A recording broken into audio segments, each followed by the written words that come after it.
Selamat malam para hadirin selama, selamat berjumpa kembali. Yang mulia Biku Sangha, yang luhur Samanera Atasilani, yang terhormat Romo, Ramani, Bapak Ibu, dan saudara-saudari sekalian. Terimalah yang budi saya, Namo Buddhaya. Dengan kekuatan nilai-nilai luhur Buddha, semoga kesejahteraan selalu ada pada Anda. Perkenalkan, nama saya Seni yang akan membantu acara pada malam hari ini. Dan sungguh berbahagia sekali kita dapat berjumpa kembali dalam acara Sembulan Pendalaman Dhamma episode ke-24 pada hari ini tanggal 4 Mei 2025 dengan judul Hidup Sukses dan Bahagia dengan Pikiran Baik dengan narasumber Dr. Adi W. Gunawan dan akan dimoderatori oleh Romo Herman. Acara ini diselenggarakan oleh Wihara Dhamma Metta Jember secara live di Zoom dan kanal YouTube. Agar acara ini dapat berlangsung dengan tertib dan hikmat, kami mohon semua partisipan yang berada di ruang Zoom dapat mengaktifkan kameranya selama acara berlangsung dan posisi mic dalam keadaan mute. Sebelum acara kita mulai, saya akan membacakan susunan acara pada hari ini.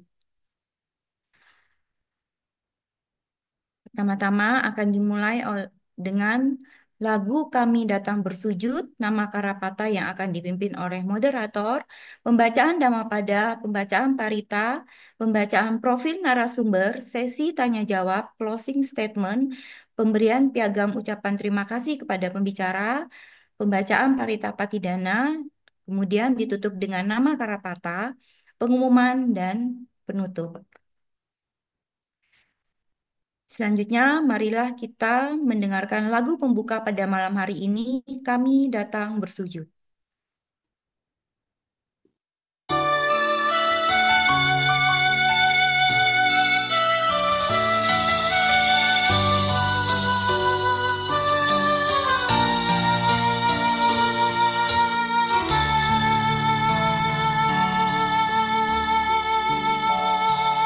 Duhai junjungan kami, Sang Buddha nan terpuji,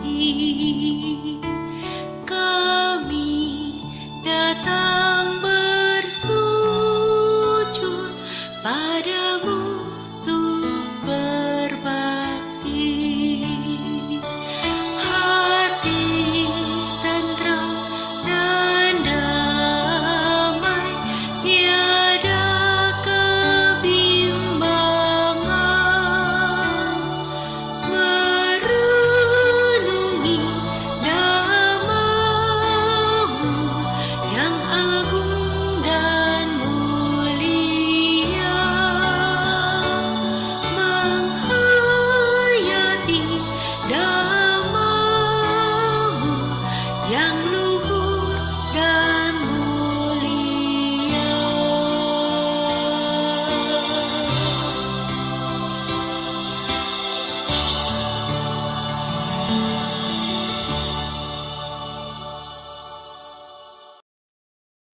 Selanjutnya, marilah kita memulai acara malam hari ini dengan pembacaan nama Karapata yang akan dipimpin oleh Romo Herman.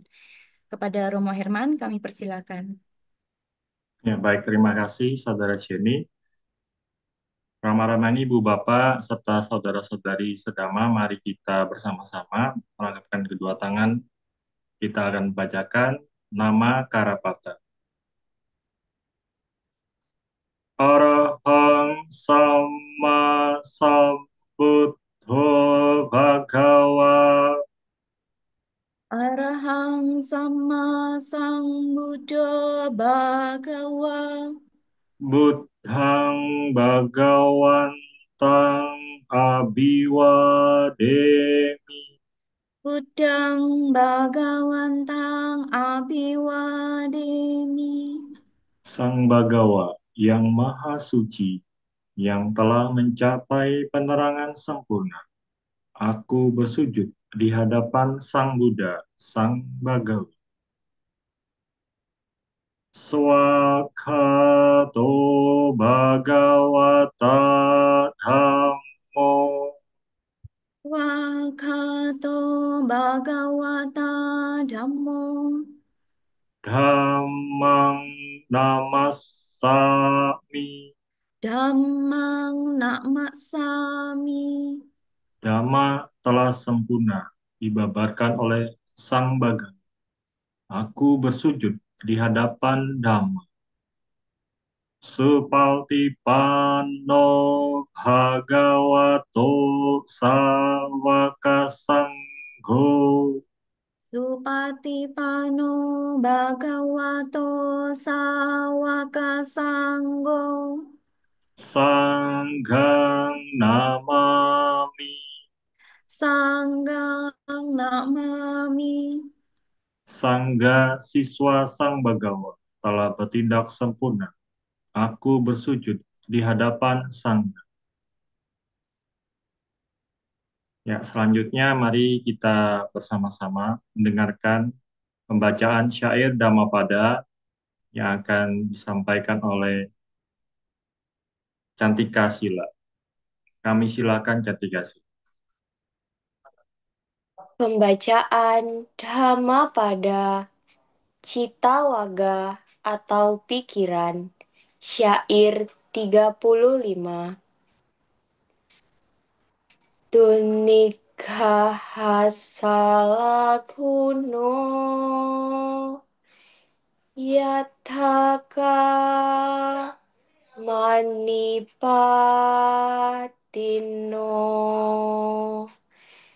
Cita Satamato Satu Citang Hantang Sukawahang Ti. Artinya, sukar mengendalikan pikiran yang binal dan senang mengembara sesuka hatinya adalah baik untuk mengendalikan pikiran. Suatu pengendalian pikiran yang baik akan membawa kebahagiaan. Sadu, sadu, sadu. Ya, terima kasih kepada Saudari Cantika Sila pembacaan Dhammapadanya. Selanjutnya, mari Ibu Bapak, sebelum acara kita mulai, kita akan membacakan Parita, diawalin dengan pembacaan Tubapa-gana Makara. Handamayang Buddhasa Bhagavato Pubbhavagana Makarang Karomakse Namo tassa bhagavato arahato samma sambuddhassa. Namo tassa bhagavato arahato samma sambuddhassa.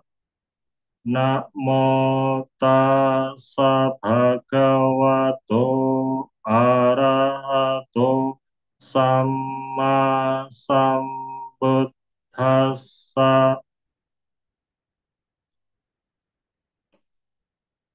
Handamayang ti sarana gamana patang bhana makse buddhang saranang gacchami dhammang saranang gacchami sanghang saranang gacchami dutiyampi buddhang saranang gacchami dutiyampi dhammang saranang gacchami dutiyampi sanghang saranang gacchami tatiyampi buddhang saranang gacchami tatiyampi dhammang dhammang saranang gacchami tatiyampi sanghang saranang gacchami.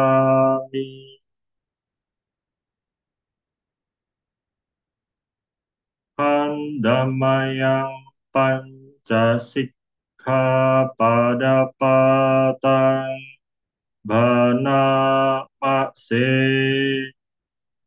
panatipata weramani sikkhapadang samadiyami adinadana weramani sikkhapadang samadiyami kame sumiccacara weramani sikkhapadang samadiyami musawada weramani sikkhapadang samadiyami surameraya maccappamaddatthana weramani sikkhapadang samadiyami.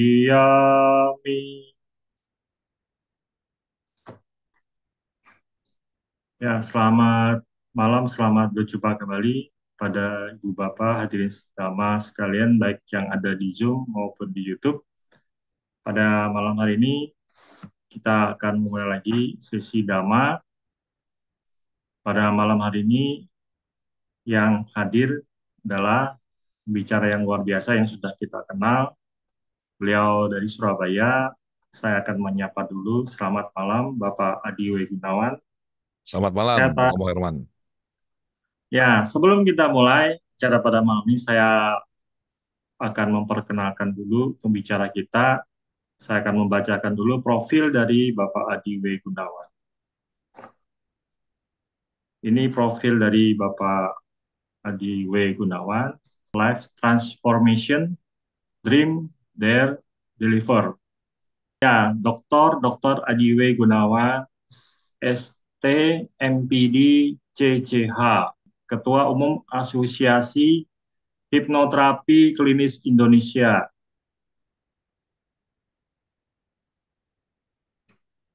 Dr. Adi W. Gunawan, STMPD, CCH adalah intelektual, akademisi, dokter pendidikan, dokter kepemimpinan, dan inovasi kebijakan, hipnoterapis klinis, peneliti, pengajar, pakar teknologi pikiran dan kesadaran, penulis 32 buku, dengan reputasi internasional.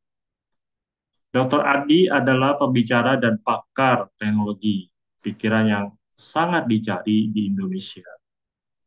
Beliau adalah satu-satunya pembicara yang menyelenggarakan workshop Quantum Life Transformation dan kelas sertifikasi hipnoterapis klinis dengan standar paling tinggi di Indonesia. Scientific EEG and Clinic Hipnotherapy berdurasi 10 hari atau 110 jam, tatap muka, setara 3 semester kuliah. Dan ini adalah foto-foto kegiatan Quantum Life Transformation. Pesertanya cukup banyak. Foto kegiatan beliau, Scientific EEG and Clinic Hipnotherapy. Ini ada di Surabaya, saya pernah ke sana. Dr. Adi telah menyelenggarakan seminar dan workshop sejak tahun 2002. Beliau telah berbicara di berbagai komunitas dan perusahaan nasional dan internasional. Pelatihannya sangat diminati dan telah dihadirin ratusan ribu peserta. Dr. Adi adalah dosen pasca sarjana STAB Samaratungga, Ketua Umum Asosiasi Hipnoterapi Klinis Indonesia, dan sejak tahun 2012 adalah instruktur hipnoterapi tersertifikasi oleh American Council of Hypnotists Examiners atau ACHE dan dipercaya oleh ACHE sebagai Designated Examiner untuk wilayah Indonesia. Foto seminar motivasi dihadiri oleh 4.500 peserta. Ini foto seminar pendidikan dihadiri oleh 6.500 peserta. Cukup banyak ya, sampai di atas-atas itu. Workshop Rehat Teknik Week THT dihadirin 1.300 peserta. Nah, ini adalah profil narasumber. Beliau aktif di media sosial ya, bisa nanti dilihat kegiatan beliau di adiwgunawan.com atau di YouTube Adi W. Gunawan atau di Facebook Adi W. Gunawan dan di Instagram @adiwgunawan.id. Ya, ini adalah profil dari Bapak Adi, luar biasa ya, Bapak Ibu, dan tidak diragukan lagi kita mendatangkan narasumber yang luar biasa. Hari ini tema yang akan disampaikan sesuai dengan profesional Pak Adiwe adalah hidup sukses dan bahagia dengan pikiran baik. Ya, tidak memperpanjang waktu lagi, kami silakan Pak Adi untuk menyampaikan materi. Silakan Pak Adi. Oke, terima kasih Romo Herman dan teman-teman semua. Selamat malam ya, Sokiotu Namo Buddhaya semua. Bagaimana kabarnya malam ini? Sehat semua ya? Sehat. Sehat. Jadi malam ini kita akan membahas topik yang menarik ya, bagaimana kita bisa hidup sukses dan bahagia dengan pikiran yang baik. Tentu saja ini korelasi yang sangat kuat ya. Sebentar, sebelum saya melanjutkan bahasan, saya mau tanya teman-teman. Yang benar ini orang sukses dulu atau bahagia dulu baru sukses? Ini yang mana? Biasanya orang-orang akan bilang, ya sukses dulu dong Pak, setelah sukses baru bahagia, kan begitu. Tapi sebenarnya teman-teman ya, yang benar adalah caranya loh ya, harus bahagia dulu, baru sukses. Soalnya kalau dibalik, sukses dulu baru bahagia itu lebih sulit. Kalau bahagia dulu baru sukses itu lebih mudah. Nah, mengapa saya bilang lebih mudah? Kita akan bahas ini. Saya mulai dengan mengutip Dhammapada syair yang pertama. Di situ tertulis bahwa pikiran adalah pelopor dari segala sesuatu. Pikiran adalah pemimpin, pikiran adalah pembentuk. Bila seseorang berbicara atau berbuat dengan pikiran jahat, maka penderitaan akan mengikutinya. Bagaikan roda pedati mengikuti langkah kaki lembu yang menariknya. Tentu sebaliknya kalau orang berbuat baik, maka dia akan mendapatkan banyak kebaikan, ya, banyak keberhasilan dalam hidup. Nah, ini sebagai pengantar dari materi yang akan saya sampaikan secara ringkas. Nanti kita akan ada sesi tanya jawab ya. Jadi kalau kita berbicara mengenai sukses teman-teman, ini biasanya orang itu lebih fokus pada satu aspek saja. Apa itu? Aspek finansial. Biasanya begitu. Kalau kita bilang sukses, langsung ukurannya, wah, ini penghasilannya berapa sudah, atau dia punya uang ada berapa banyak. Atau biasanya mereka mengukur dari aspek materi.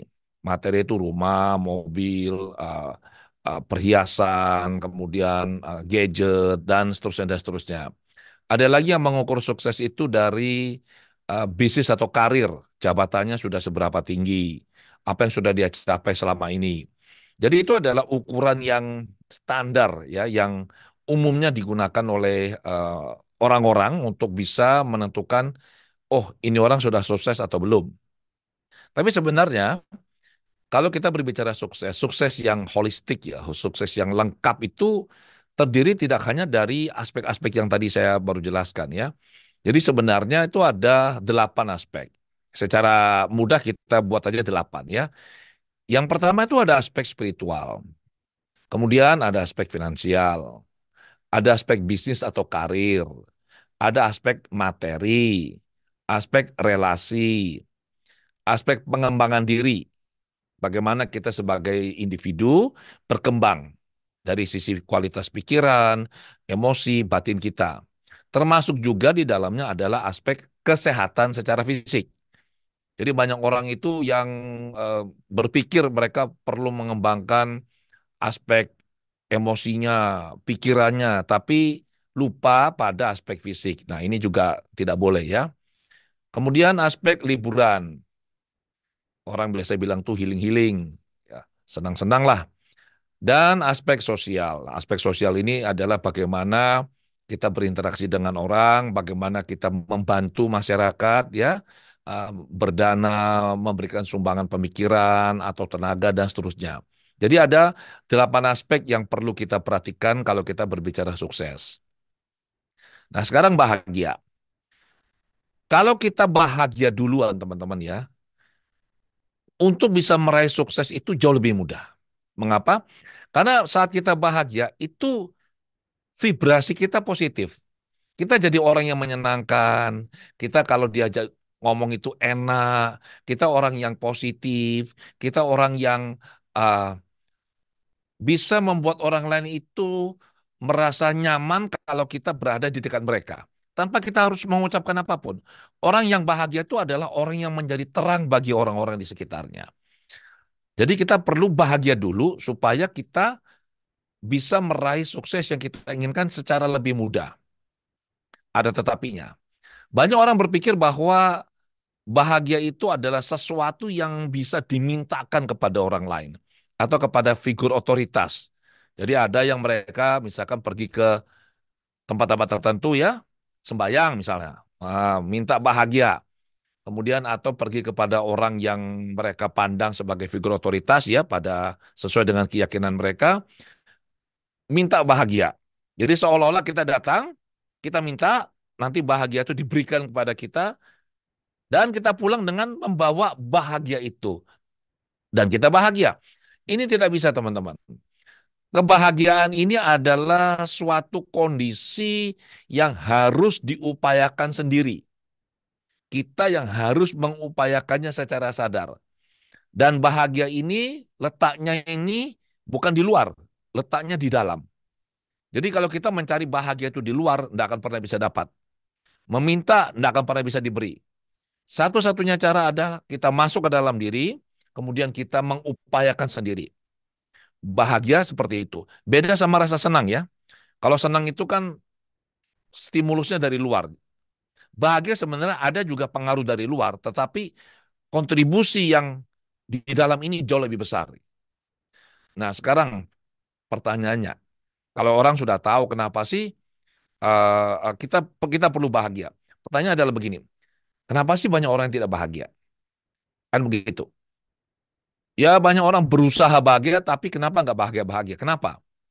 Karena sumber ketidakbahagiaan sebenarnya mudah sekali. Ada begitu banyak keinginan, harapan-harapan yang tidak terkendali.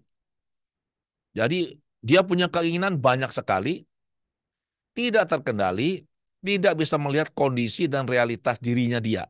Makanya dia tidak bahagia. Harapannya berlebihan.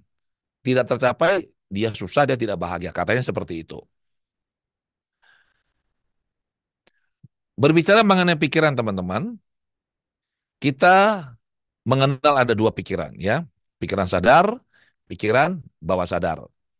Pikiran sadar ini mengendalikan kita manusia hanya sekitar 1-5% lah.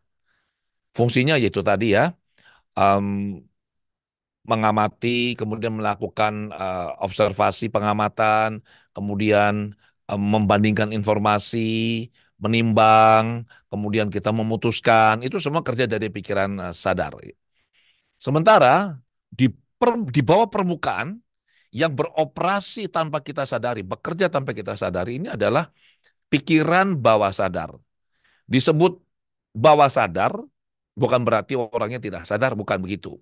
Yang dimaksud dengan bawah sadar adalah satu pikiran ini, dia bekerja seringkali tanpa kita ketahui.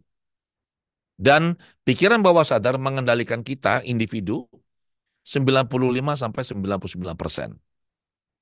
Suka atau tidak suka, kehidupan kita, eh, capaian kita, kualitas hidupnya kita, sukses kita, apapun itu. Ini didikte oleh pikiran bawah sadar kita. Dan banyak di antara kita yang tidak menyadari ini, sehingga sulit sekali kita untuk bisa mencapai yang kita inginkan. Kemudian sifat pikiran. Nah, ini penting, kita perlu memahami sifat pikiran supaya kita bisa menggunakan pikiran ini dengan tepat ya, bisa menggunakan dengan benar, dan ini bisa memberikan kita hal yang kita inginkan termasuk kebahagiaan. Yang pertama adalah pikiran suka mengembara. Nah, ini sulit dikendalikan. Jadi pikiran ini suka jalan-jalan. Kalau kita jarang meditasi, itu seringkali kita tidak sadar kalau pikiran itu suka sekali mengembara. Tapi kalau orang yang biasanya meditasi atau dia belajar menenangkan pikiran dengan melakukan meditasi, dia akan sangat mengerti apa yang saya maksudkan. Jadi pikiran suka mengembara. Pada saat kita mau pikiran ini tenang, rileks, istirahat, yang terjadi adalah pikiran ini dia akan melakukan hal yang dia mau. Yaitu apa? Jalan-jalan. Mikirkan hal yang lain-lain. Yang kita tidak mau dia pikir. Jadi dia ini sulit dikendalikan. Maka untuk bisa mengendalikan tentu kita butuh apa? Butuh latihan. Ini yang pertama. Ya. Yang kedua, pikiran ini cenderung menggenggam atau mengulang, mencari hal-hal yang menyenangkan. Jadi kalau seseorang itu sudah pernah mengalami, merasakan sesuatu yang dia persepsikan, dia artikan sebagai hal yang menyenangkan, asik, enak banget, misalkan begitu, maka si pikiran ini, tidak usah kita perintah, si pikiran ini dengan suka rela, dengan segala cara, dia akan berusaha mengulang ini. Dia berusaha menggenggam. Kalau sudah senang, kalau bisa senangnya tuh terus saja, jangan berhenti.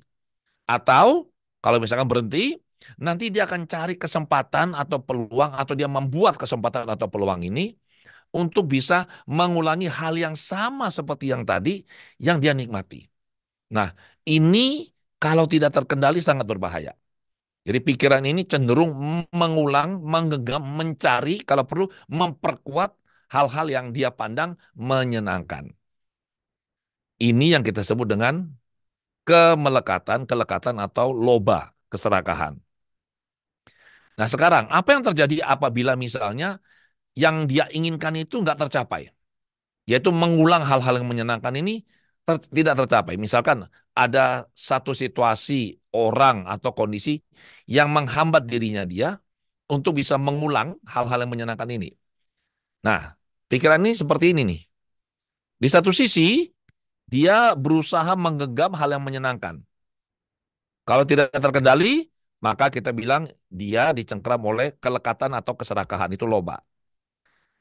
Kalau lobanya tidak bisa tercapai, maaf, apabila kesenangan itu nggak bisa diulang, karena loba ya dorongannya sangat kuat, maka dia akan flip. Dia akan mengaktifkan satu sisinya lagi. Yaitu apa? Akan muncul kemarahan, kebencian. Nah, kemarahan atau kebencian ini bertujuan apa? Untuk menolak, menghilangkan, mengenyahkan, menghancurkan segala sesuatu yang menghambat dia, si pikiran, untuk bisa mendapatkan hal yang dia suka, yang dia inginkan. Ya, jadi hati-hati. Di satu sisi dia berusaha mengulang hal yang menyenangkan, kalau ada hal yang menghambat, satu sisinya langsung aktif. Bisa marah sekali, bisa bencinya minta ampun. Ini yang kita sebut dengan dosa. Nah, sekarang kemelekatan ini keinginan untuk mendapatkan atau kegiuran untuk mengulang hal-hal yang menyenangkan ini. Terus kalau nggak dapat tiba-tiba kita bisa marahnya luar biasa si pikiran ini ya. Ini kalau ditelusuri lebih lanjut teman-teman, sebenarnya berakar pada satu hal saja, satu saja. Yaitu apa? Karena umumnya orang itu tidak tahu, tidak sadar, atau tidak mau tahu, atau dia tidak mau mengakui kebenaran satu hukum alam. Yaitu apa? Hukum ketidakkekalan. Jadi di semesta alam ini, satu hukum ini selalu berlaku dimanapun, kapanpun, dengan siapapun. Yaitu apa? Hukum ketidakkekalan. Pada saat kita merasakan sesuatu yang menyenangkan, sesuatu nikmat, enak banget, kalau kita lupa pada hukum ini, yaitu semua itu tidak kekal, wah ini bahaya sekali.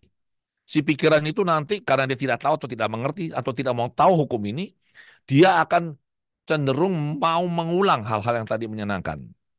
Maka kita harusnya, kalau kita mengerti bahwa ini sifatnya tidak kekal, misalkan suatu saat nanti perasaan senang atau hal yang menyenangkan ini ternyata berhenti, tidak bisa lagi kita nikmati atau bukan lagi menjadi miliknya kita, kalau kita menyadari ini, maka tidak ada lagi reaksi yang negatif dari pikiran. Dia tidak lagi akan flip, dia tidak akan lagi marah atau benci. Yang kita alami adalah kita menerima ini. Ya sudah, memang hukumnya begini.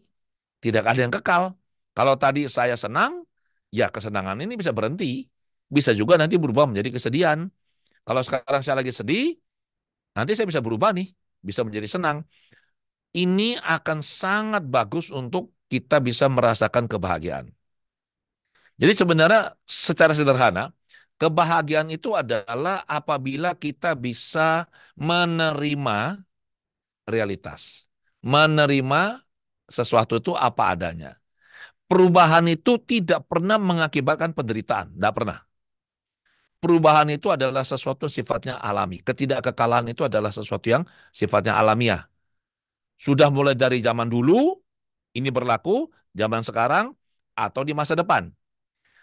Yang menjadi masalah adalah kita tidak mau menerima bahwa ada perubahan. Saat kita menolak perubahan, saat itulah kita menderita, saat itulah kita tidak bahagia. Bahagia sendiri itu hati-hati teman-teman ya. Bahagia itu adalah suatu emosi. Hati-hati loh. Semua orang mau bahagia. Tapi pada tahap yang lebih lanjut, kebahagiaan itu bisa menjadi batu sandungannya kita.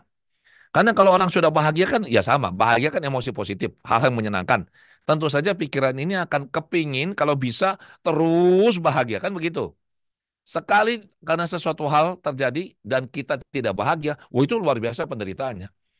Itu tadi karena kita tidak menyadari bahwa ya ini semua tidak kekal. Coba kalau kita bisa sadar segera, ini tidak kekal, ya sudah, kita bisa menerima. Saat kita bisa menerima dengan lapang dada, saat itu kita tidak menderita. Kita bisa bahagia. Kemudian, ada dua hal yang perlu diperhatikan teman-teman mengenai pikiran ya, selain yang sudah disampaikan tadi. Yang pertama adalah bahwa ada bentuk-bentuk pikiran atau ide, bahasa Inggrisnya itu lebih gamblang ya. Thought. Thought itu adalah bentuk pikiran. Ide itu bentuk pikiran. Satu bentuk pikiran, apapun itu sifatnya netral sebenarnya. Dia menjadi tidak netral karena kita berpikir. Saat kita mulai berpikir, saat itu kita memberikan arti atau makna kepada bentuk pikiran ini. Maka muncullah reaksi atau respon. Muncul makna, muncul emosi, muncul reaksi atau respon. Misalkan ada satu kejadian. Ada satu kejadian, kita melihat atau kita mendengar mengetahui. Itu kejadiannya sebenarnya sifatnya netral. Yang jadi masalah, pikiran kita ini yang bekerja sedemikian cepatnya, luar biasa cepatnya, ya teman-teman, pikiran sadar ini bekerja bisa memproses informasi atau data, 1 detik hanya 40 bit informasi. 1 detik. Bawah sadar kita 40 juta bit informasi per detik. Luar biasa cepatnya. Jadi begitu kita punya ide atau punya pemikiran atau melihat sesuatu, yang terjadi adalah tanpa perlu kita minta, itu langsung muncul pemaknaan. Nah, pemaknaannya itu bisa positif, bisa negatif, bisa netral. Kalau pemaknaannya negatif, ya munculnya emosi negatif. Muncul emosi negatif, responnya kita negatif. Ya, kalau netral ya responnya netral. Kalau positif maka responnya kita positif. Jadi kita perlu waspada mengenai hal ini. Hati-hati dengan pikirannya kita. Nah, pikiran yang baik ini seperti apa? Mudah saja, nggak sulit-sulit ya. Pikiran baik ini adalah pikiran yang tidak melekat. Jadi dia ini bisa melihat sesuatu itu secara objektif, apa adanya, tidak melekat. Kemudian pikiran yang baik ini adalah pikiran yang murah hati.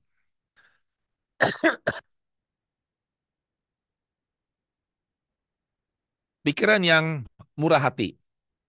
Kemudian dilandasi oleh cinta kasih atau perasaan belas asih. Pikiran ini bijaksana. Dia memiliki pengertian yang benar. Kemudian pikiran ini hadir secara penuh, mindful, aware, sadar, terkendali. Ini semua perlu latihan teman-teman ya. Nggak bisa tiba-tiba tuh orang tuh tiba-tiba pikirannya langsung mindful. Itu saya nggak pernah menemukan. Yang saya temukan biasanya itu adalah bukan mindful dalam arti kata dia aware, tapi mind di spasi ya, full. Nah, itu yang biasa terjadi pada orang-orang itu. Oke?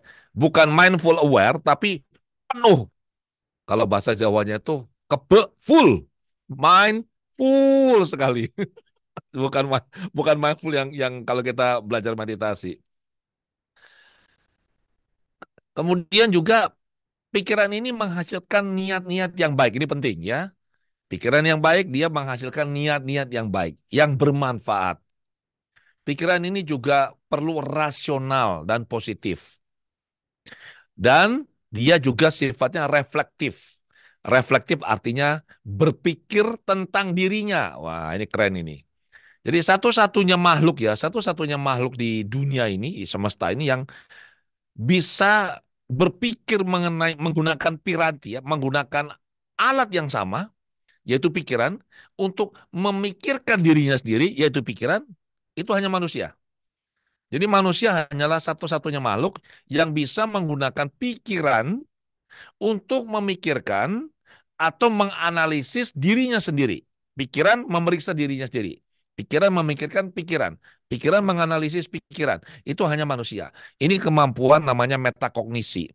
Dan tidak ada makhluk lain yang bisa melakukan selain manusia. Jadi manusia itu luar biasa. Dia punya akal budi, dia punya kesadaran. Ya, ini benar-benar sebuah tools yang sangat bagus.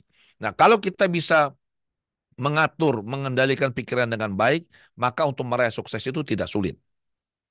Yaitu bagaimana? Tentu kita menyadari untuk sukses itu perlu ada cara. Betul nggak? Nggak ada ceritanya orang tuh tiba-tiba sukses tuh nggak ada. Dia pasti punya target yang penting. Targetnya harus jelas nih.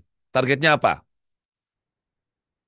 Kita kalau mau keluar negeri aja jelas targetnya ke negara mana. Betul nggak? Persiapannya apa?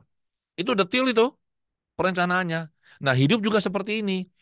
Mau sukses di 8 aspek itu ya, kita harus punya target. Spiritual, kita mau jadi orang seperti apa?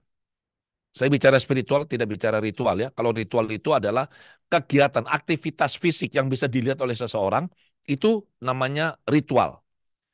Pergi ke wihara, pergi ke tempat ibadah, ya melakukan kegiatan atau gerakan atau aktivitas berdoa macam-macam, itu adalah ritual.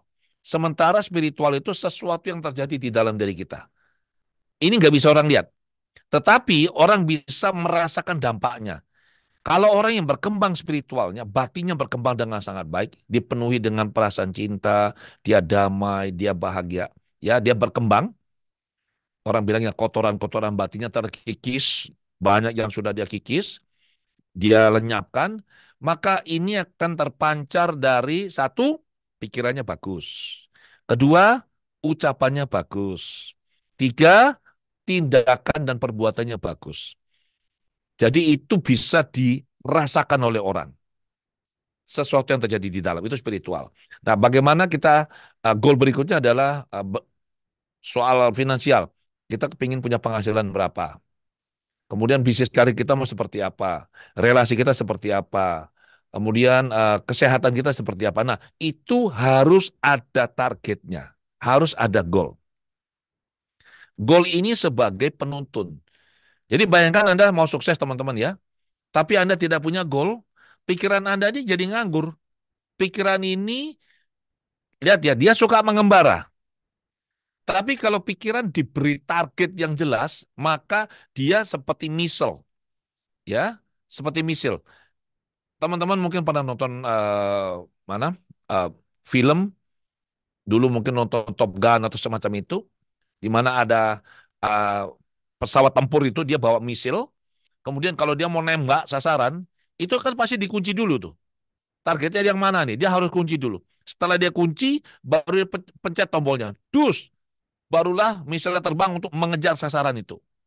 Ya, sasarannya mau kemanapun, misalnya ngikuti terus itu. Nah, pikiran seperti itu. Kalau tidak diberi target, dia akan ngaco. Kerjanya akan ngawur. Tapi kalau kita kasih target, dia akan fokus, dia akan kejar. Kejar sampai dapat. Itu caranya kita memberikan fokus dan pekerjaan pada pikiran. Kalau kita tidak berikan, tidak bisa. Jadi kita punya target yang jelas. Yang kedua, kita perlu memikirkan cara untuk mencapai target ini. Itu semua lewat pikiran juga. Jadi misalkan ini ya, ada yang bilang, oke, berat badan saya, misalkan orang ini bilang berat badannya adalah 160 kilo. Pernah nih, ini kejadian teman ini anak dari salah satu sahabat baik saya. Waktu dia SMA, berat badannya 160 kilo. Bayangkan itu, 160 kilo. Dia bilang, saya mau turunkan berat badan saya. Saya mau targetkan misalkan 80 kilo. Sekarang sudah turun sekitar 80-90 kilo ya. Dari 160 loh. Dan yang dia lakukan adalah setelah punya goal, pikirannya dikasih kerja. Turun ke sekian ya. Kemudian dia menyusun rencana untuk mencapai goal ini. Bertahap. Dalam waktu 2 tahun dia turunnya drastis luar biasa. Tapi tetap sehat. Makan dia atur, tidurnya cukup, olahraganya rutin, ya konsisten. Dan itu memberikan dia dampak yang sangat positif, hasil seperti yang dia inginkan. Dan semua dimulai dari mana? Dari pikiran. Sekarang, ada juga orang yang sudah bikin target ini. Oh, targetnya adalah ini. Pakai pikiran kan? Tapi kenapa pada saat dia mau melangkah untuk mencapai target itu, muncul keraguan. Nah, orang bilang sadanya tidak kuat. Yang muncul adalah kayak begini. Bisa nggak ini ya saya mencapai ini ya? Kayaknya sulit loh ini. Susah loh ini. Ini kondisi sekarang ini kayaknya makin berat untuk mencapai target ini. Nah, keraguan ini juga karena pikiran. Satu sisi ada pikiran yang ingin mencapai target ini. Di satu sisi ada pikiran yang bilang, wah, tidak bisa. Sulit ini. Nah, yang terjadi adalah pikiran ini saling ribut sendiri. Akibatnya apa? Kacau kita. Kita nggak bisa mencapai itu. Maka kalau kita bisa menggunakan kemampuan reflektif itu tadi, berpikir, merenungkan, mengamati, menganalisis apa sih sebenarnya yang terjadi pada diri saya. Oh, ada satu bagian dari diri saya itu ingin saya sukses. Oh, satu bagian lagi nggak mau. Makanya dia bilang ini nggak bisa. Nah, kalau kita mengerti situasi ini, maka kita bisa mencari resolusi, penyelesaian dari konflik di dalam diri kita. Yang konflik siapa? Ya pikiran kita juga. Jadi pikiran ini kalau dibilang simple, simple, dibilang kompleks, ya kompleks banget. Jadi tergantung kita bagaimana memahaminya. Oke, saya sampaikan ini dulu teman-teman ya. Kita akan perdalam lewat tanya jawab. Saya kembalikan kepada Romo Herman. Terima kasih.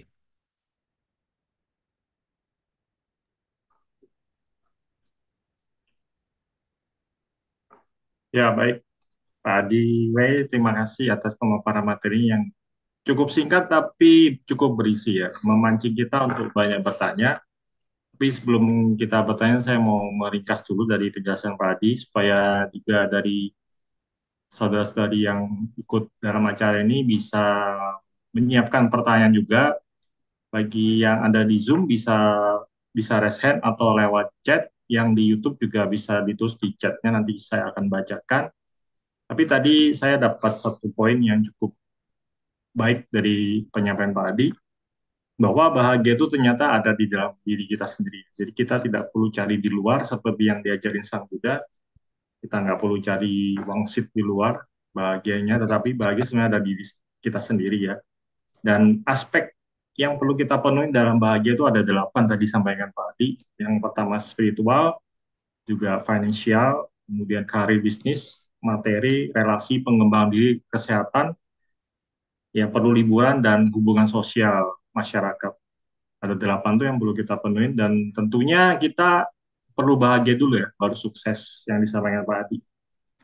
Ya cukup itu mungkin yang disampaikan Pak Adi. Memang di dunia ini hidupnya kekal, maka tidak kekal maksud saya. Maka kebahagiaan itu tentunya bukan sesuatu yang abadi. Suatu saat juga bahagia itu tidak perlu kita lekatin, dan kita harus menerima kondisi keadaan. Maka apabila kita menerima apa adanya, maka bahagia itu lebih terasa. Walaupun bahagia itu kan tidak kekal ya Pak Adi. Ya, Ya. oke. Baik, kita masuk ke sesi tanya jawab. Silahkan dari hadirin yang ingin bertanya melalui chat ataupun melalui raise hand yang langsung mau bertanya. Di sini saya ada baca di chat pertanyaannya, bagaimana apa? Bagaimana kebahagiaan yang baik? Apakah relatif? Tadi sebenarnya sudah. Bagaimana bisa bahagia kalau kita banyak masalah, Pak Di? Masalahnya kan kita ini di hidup ini banyak masalah. Nah, tentunya banyak rintangan, Pak Adi. Bagaimana bisa bahagia? Silakan Pak Ya. Adi bisa memberikan Oke, jawaban. jadi begini, sebenarnya kita gini, orang yang bahagia itu tidak berarti dia tidak punya masalah loh, benar nggak? Jadi kita boleh punya masalah, tapi kalau kita memutuskan untuk bahagia, kita bahagia loh. Ini saya tahu ini agak sulit orang terima. Ininya begini yang lebih mudah ya. Bahagia itu ada dua sebenarnya. Oke, ini bahagia ada dua. Yang pertama adalah bahagia yang masih dipengaruhi oleh faktor eksternal, faktor luar. Jadi misalkan beda dengan senang ya. Kalau misalkan kita dipuji orang kita senang ya. Kalau kita misalkan dapat sesuatu ya kita senang. Sesuatu yang baik ya. Ini sifatnya reaktif dan itu singkat. Kita dapat sesuatu senang setelah itu langsung hilang. Nah, bahagia ini yang satu macam ini bisa karena misalkan kita telah melakukan sesuatu upaya dan kita berhasil, kita bahagia. Jadi levelnya lebih dalam. Ada lagi bahagia, ini kalau hanya bisa Anda alami kalau Anda sering meditasi. Yaitu bahagia tanpa syarat. Itu disebut dengan bliss bahasa Inggrisnya. Ya, kalau dalam Dhamma disebut dengan sukha. Nah, ini adalah bahagia yang sama sekali tidak bersyarat. Bahagia ini tercapai pada saat pikiran itu diam. Pikiran itu hening. Nggak lagi lari ke masa lalu, nggak lari-lari, tidak lagi lari-lari ke masa depan. Pikiran itu hanya ada di now dan dia tenang. Maka kita mengalami kondisi bahagia tanpa syarat. Nah, saran saya teman-teman, kalau misalkan mau sesuatu yang lebih ya, mau yang lebih ya, jangan hanya mengejar bahagia. Kalau bisa, upayakan untuk bisa merasakan kedamaian. Karena damai itu jauh lebih kuat. Kita bisa punya banyak masalah, tapi kita bisa tetap dalam kondisi yang damai. Jadi, orang punya masalah, dia bisa tetap memutuskan bahagia, itu adalah pilihannya dia. Ada orang, ya, dia telah bisa dibilang punya semua lah. Apa yang dia mau tercapai, apa yang dia inginkan dia dapat, ya, ini itu semua dia dapat. Tapi nggak bahagia juga. Nah, sebaliknya ada orang yang, saya kenal, ada orang yang katakanlah kondisinya kurang baik, tapi kelihatan dia tuh ceria, dia happy gitu loh. Bukan happy yang dibuat-buat loh. Benar-benar dia happy, happy yang tulus. Jadi itu kembali pada diri masing-masing. Demikian, Rom Herman. Ya, terima kasih Pak Adi atas jawabannya ya. Dari yang bertanya cukup ya. Ini ada lagi Pak Adi yang bertanya itu, kalau kondisinya lagi kena diagnosa cancer itu kan cukup sulit Pak Adi untuk menerimanya. Nah, itu boleh share nggak Pak Adi, bagaimana seseorang yang mendapatkan problem seperti ini untuk mengat- mengendalikan pikirannya supaya bisa sembuh Oke, gitu. jadi begini, ada hal yang kita bisa lakukan. Ya, ada hal yang bisa kita lakukan, ada hal yang kita tidak bisa lakukan. Jadi untuk hal-hal yang kita bisa lakukan ya kita berusaha maksimal. Jadi ada teman saya itu orangnya baik, orangnya sabar, menjaga kesehatan, orangnya itu sangat sosial. Intinya orang yang pikirannya baik, hatinya damai, bahagia, tenang. Tiba-tiba terdiagnosis kanker kolon. Ini kondisi serius ini. Sempat down, tidak karu-karuan. Kaget, shock gitu. Waduh, kok bisa kena kayak begini. Tapi akhirnya dia bangkit. Dia bangkit, disupport oleh suami, keluarga, teman-teman semua support dia. Akhirnya dia bisa menjalani hidupnya dengan bahagia loh. Dia tetap menjalani kemoterapi tetap, kemudian dia melakukan relaksasi, dia meditasi. Sekarang ini kondisinya sudah sangat membaik. Pemeriksaan terakhir eh, itu tumor yang tadinya 5 cm lebih turun separuh, sisa 2,5 cm akhirnya diambil. Ya, nah itu bergantung pada masing-masing. Satu contoh lagi, ada kenalan saya seorang wanita yang juga sama, muda, orangnya baik, ceria, jaga kesehatan, olahraga rutin dan segala macam. Tiba-tiba gak ada hujan, gak ada badai, itu didiagnosis kena kanker pankreas. Tetap dilakukan upaya penyembuhan secara medis ya. Dan itu dia tidak bisa, akhirnya memang ketahuan ini sulit sekali dibereskan. Kanker pankreas itu sangat sulit. Yang terjadi adalah apa? Dia memutuskan untuk, ya sudah, kalau memang saya tidak bisa sembuh dari kondisi ini, maka saya kalaupun pergi, saya pergi dengan nyaman dan damai. Nah, di situ ada temannya yang membantu dirinya dia, meditasi diajarkan, dia tenang, dia tuh merasa puas dengan hidupnya dia, dengan apa yang dia sudah lakukan, dan dia pergi dalam kondisi yang tenang. Nah, kalau pada saat kita memahami bahwa sebenarnya ini adalah proses kehidupan, di Buddhis kan kita memahami bahwa ada tumimbal lahir, benar gak? Jadi sebenarnya tidak ada kematian sebenarnya. Yang ada hanyalah perpindahan tempat, pindah alam. Jadi kalau kita sekarang sebagai manusia, ya karena sesuatu hal, ya karena katakanlah tidak ada orang yang kepingin sakit, tidak ada orang yang kepingin kena sakit yang begitu parah ya, kanker ya. Tapi kalau itu terjadi pada seseorang, ya pilihannya adalah ya dijalani hidup dengan sebaik-baiknya, kita berjuang semampu kita. Kalau memang sudah karma dan kita nggak bisa menghindar dari itu, ya sudah, siapkan diri untuk pindah alam dengan nyaman. Tidak ada cara lain. Itu proses kehidupan loh. Ya, banyak orang juga yang mengalami kondisi yang kritis seperti itu dan mereka pulih. Ada juga loh. Mereka sudah dibilang kondisinya berat lah, inilah itulah, dan akhirnya pulih. Nah, kita nggak tahu. Saya pernah dengar ini, yang mulia Bante Utama pernah cerita ini, salah satu umat itu pernah kena kanker yang sangat serius ya, umat di Bali, seorang wanita. Mungkin teman-teman pernah dengar ceritanya ya. Saya tidak akan sebutkan nama beliau. Jadi bercerita kepada Bante Utama mengenai kondisinya dan Bante hanya bilang oke, yang kamu lakukan adalah setiap setiap pagi dan sore kamu baca parita, kemudian kamu taruh air putih di depan kamu, ya, kamu baca parita, sungguh-sungguh baca, fokus, konsentrasi. Selesai kamu baca, dengan kamu tekad yang kuat, minum air putih ini. Sembuh loh. Benar-benar sembuh dari sakitnya, bersih, tidak ada lagi bekas. Ya, kabur lagi katanya. Berapa tahun kemudian, dilakukan hal yang sama, sembuh.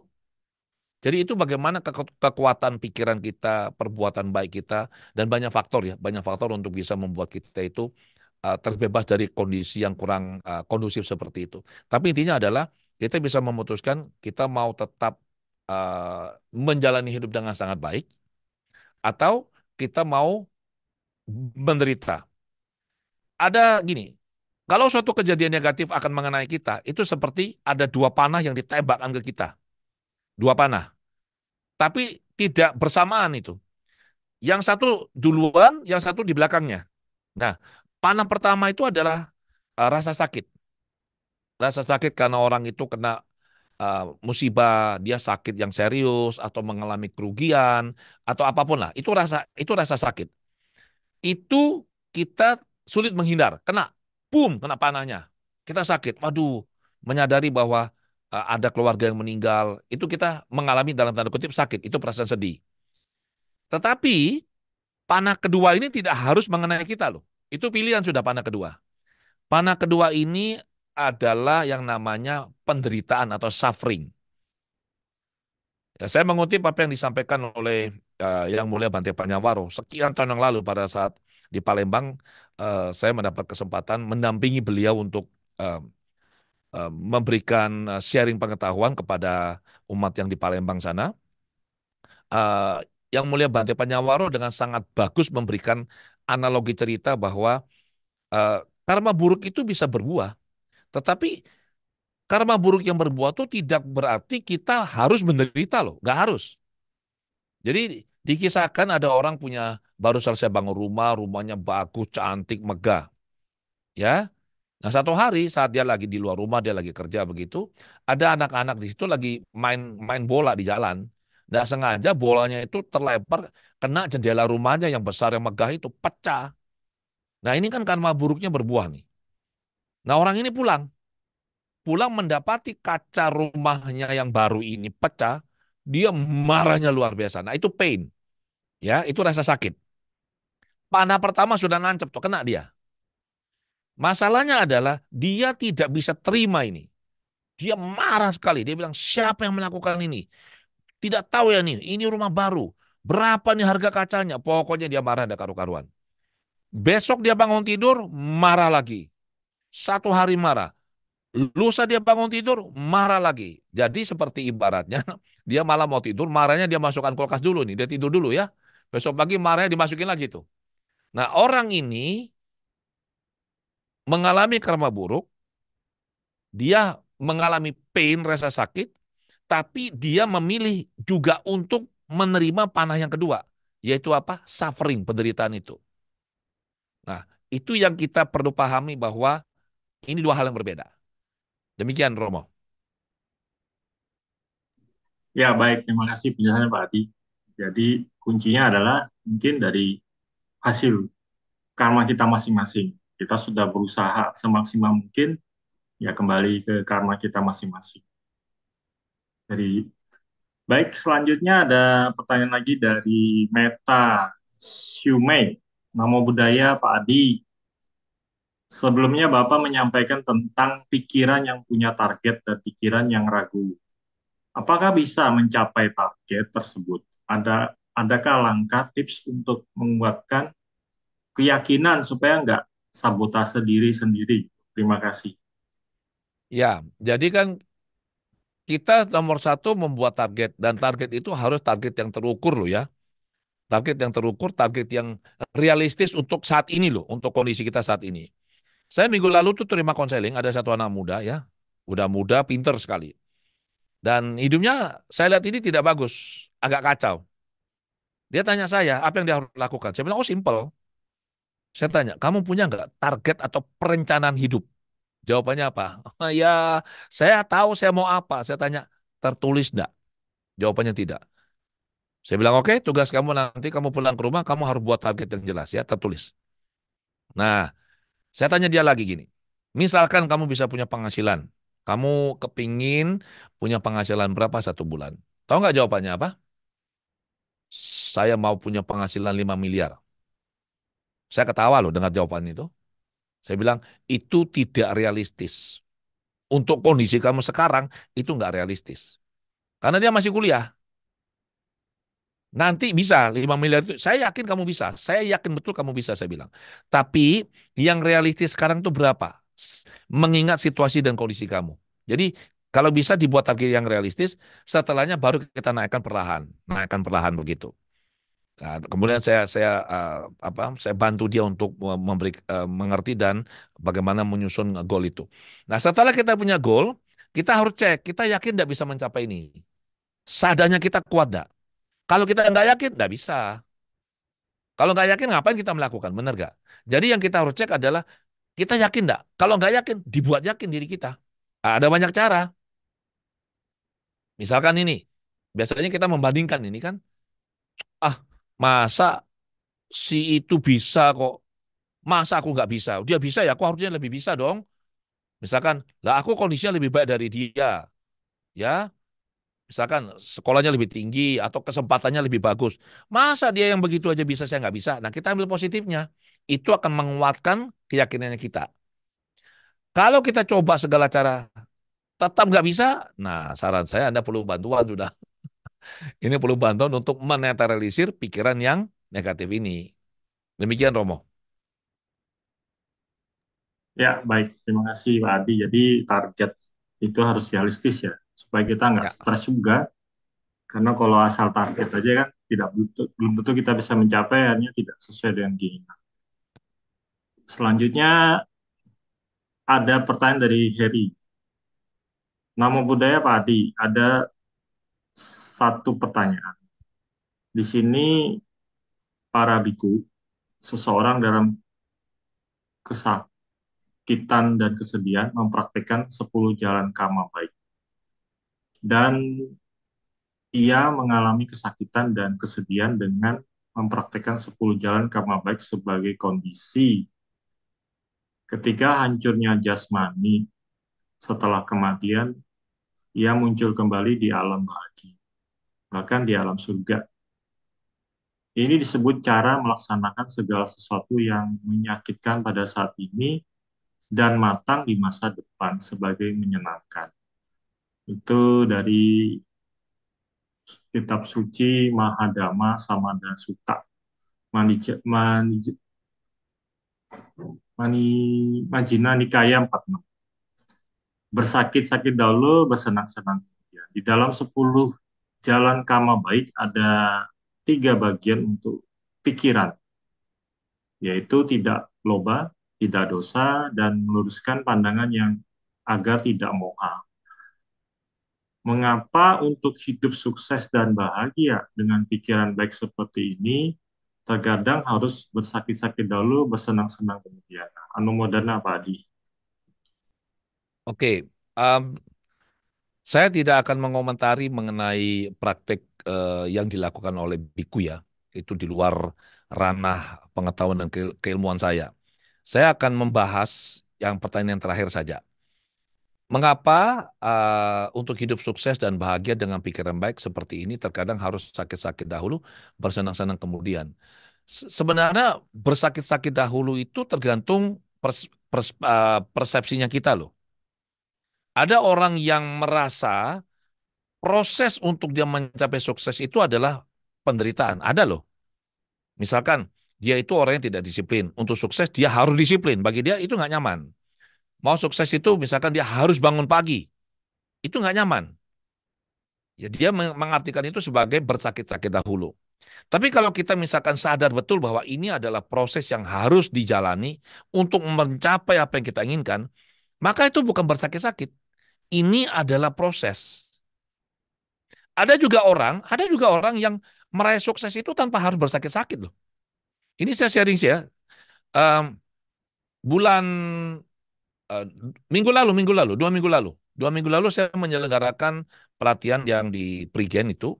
Ternyata di situ hadir seorang anak muda yang saya cukup familiar dengan mukanya. Cuma saya lupa ini ketemunya di mana ini. Akhirnya dia cerita kalau dia itu pernah ikut pelatihan saya sebelumnya di tahun yang 2024 di akhir bulan November. Dia bergerak di bidang insurance ya. Bayangkan, dia baru mencapai 50% target. Padahal ini sudah bulan 11 akhir. Sisa waktu kurang lebih 1 bulan loh. Yang terjadi adalah setelah dia mengerti cara kerja pikiran, dia menghilangkan blockingnya, dia merencanakan dengan detail apa yang harus dia lakukan, dia yakin dia bisa mencapai ini. Hanya dalam waktu 1 bulan, sisa 50% ini tercapai dengan sangat mudah. Bahkan ada teman-temannya yang baru mencapai 40%. Mereka semuanya dapat uh, free trip ke luar negeri. Mereka mendapatkan hasil yang luar biasa. Nah, apa yang membuat mereka seperti ini? Satu, mereka yakin. Jadi pikiran yang tadi memblok bahwa ini susah, ini nggak mungkin lah sisa 1 bulan. Padahal kamu sudah kerja 11 bulan loh.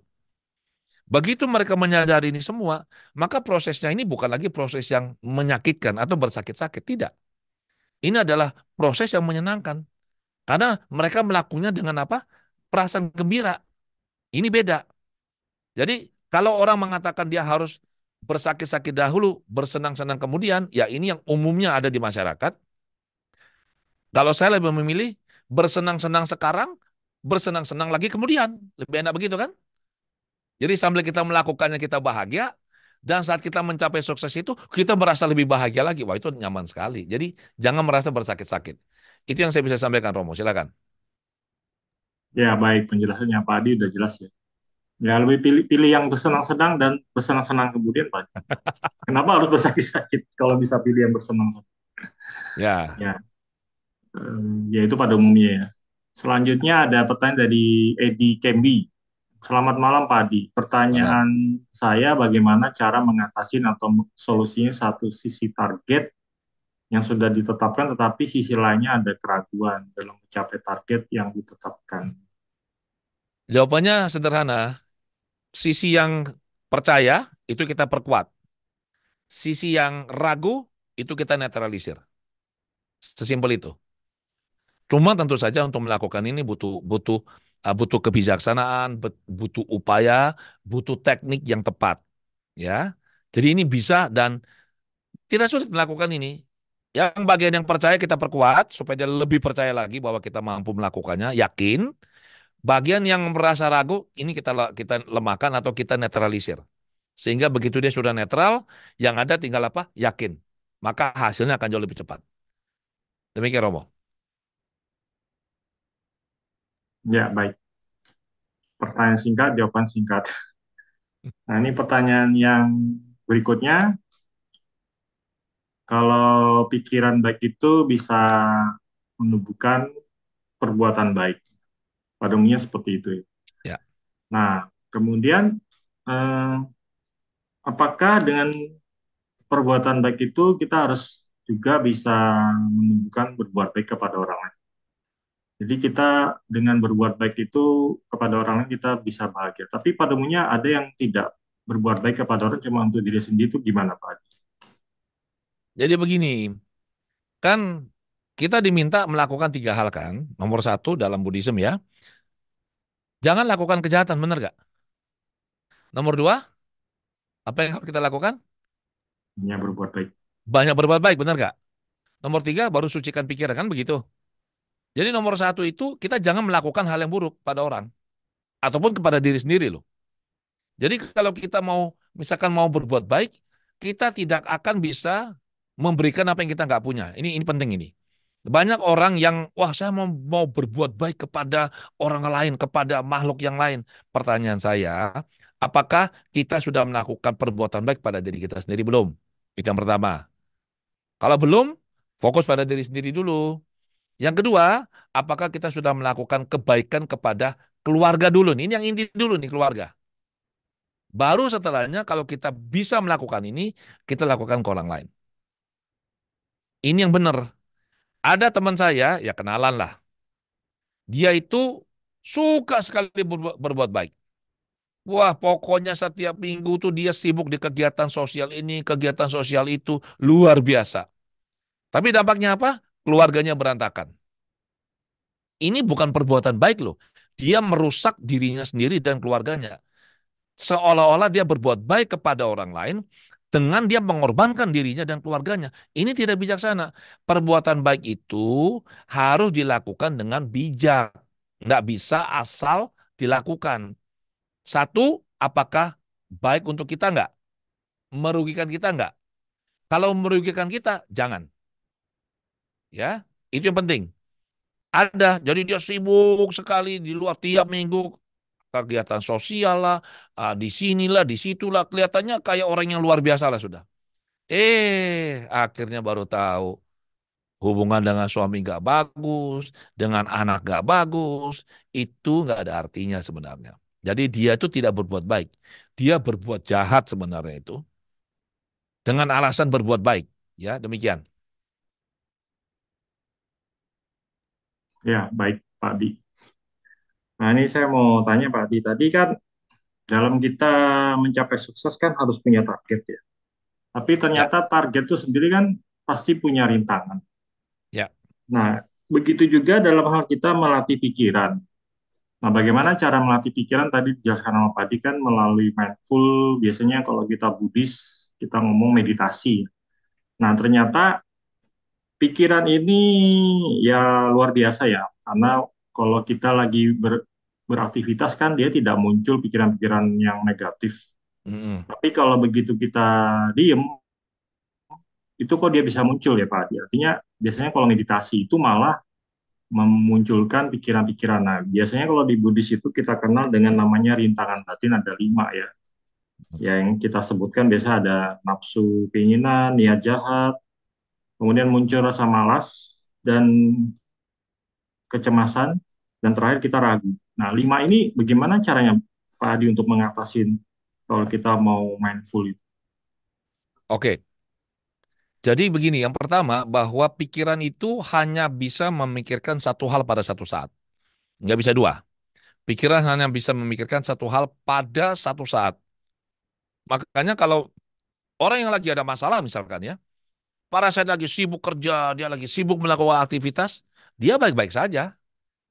Tidak ada masalah. Karena pikirannya sedang fokus pada sesuatu. Objeknya pekerjaan itu, kesibukan itu. Nggak bisa mikir yang lain. Nanti kalau dia sudah tenang, nganggur, atau sendirian, nggak lagi ada yang dipikirkan, yang berat-berat, yang serius, maka hal yang tadinya nggak muncul, tiba-tiba muncul. Kan begitu. Sama juga dengan meditasi.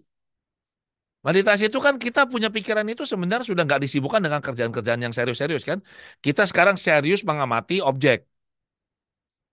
Nah, masalahnya adalah pikiran kita tuh nggak bisa diam. Jadi kita begitu tenang, muncul nih yang lain. Muncul satu, dua, tiga, yang membuat kita akhirnya mulai nggak nyaman.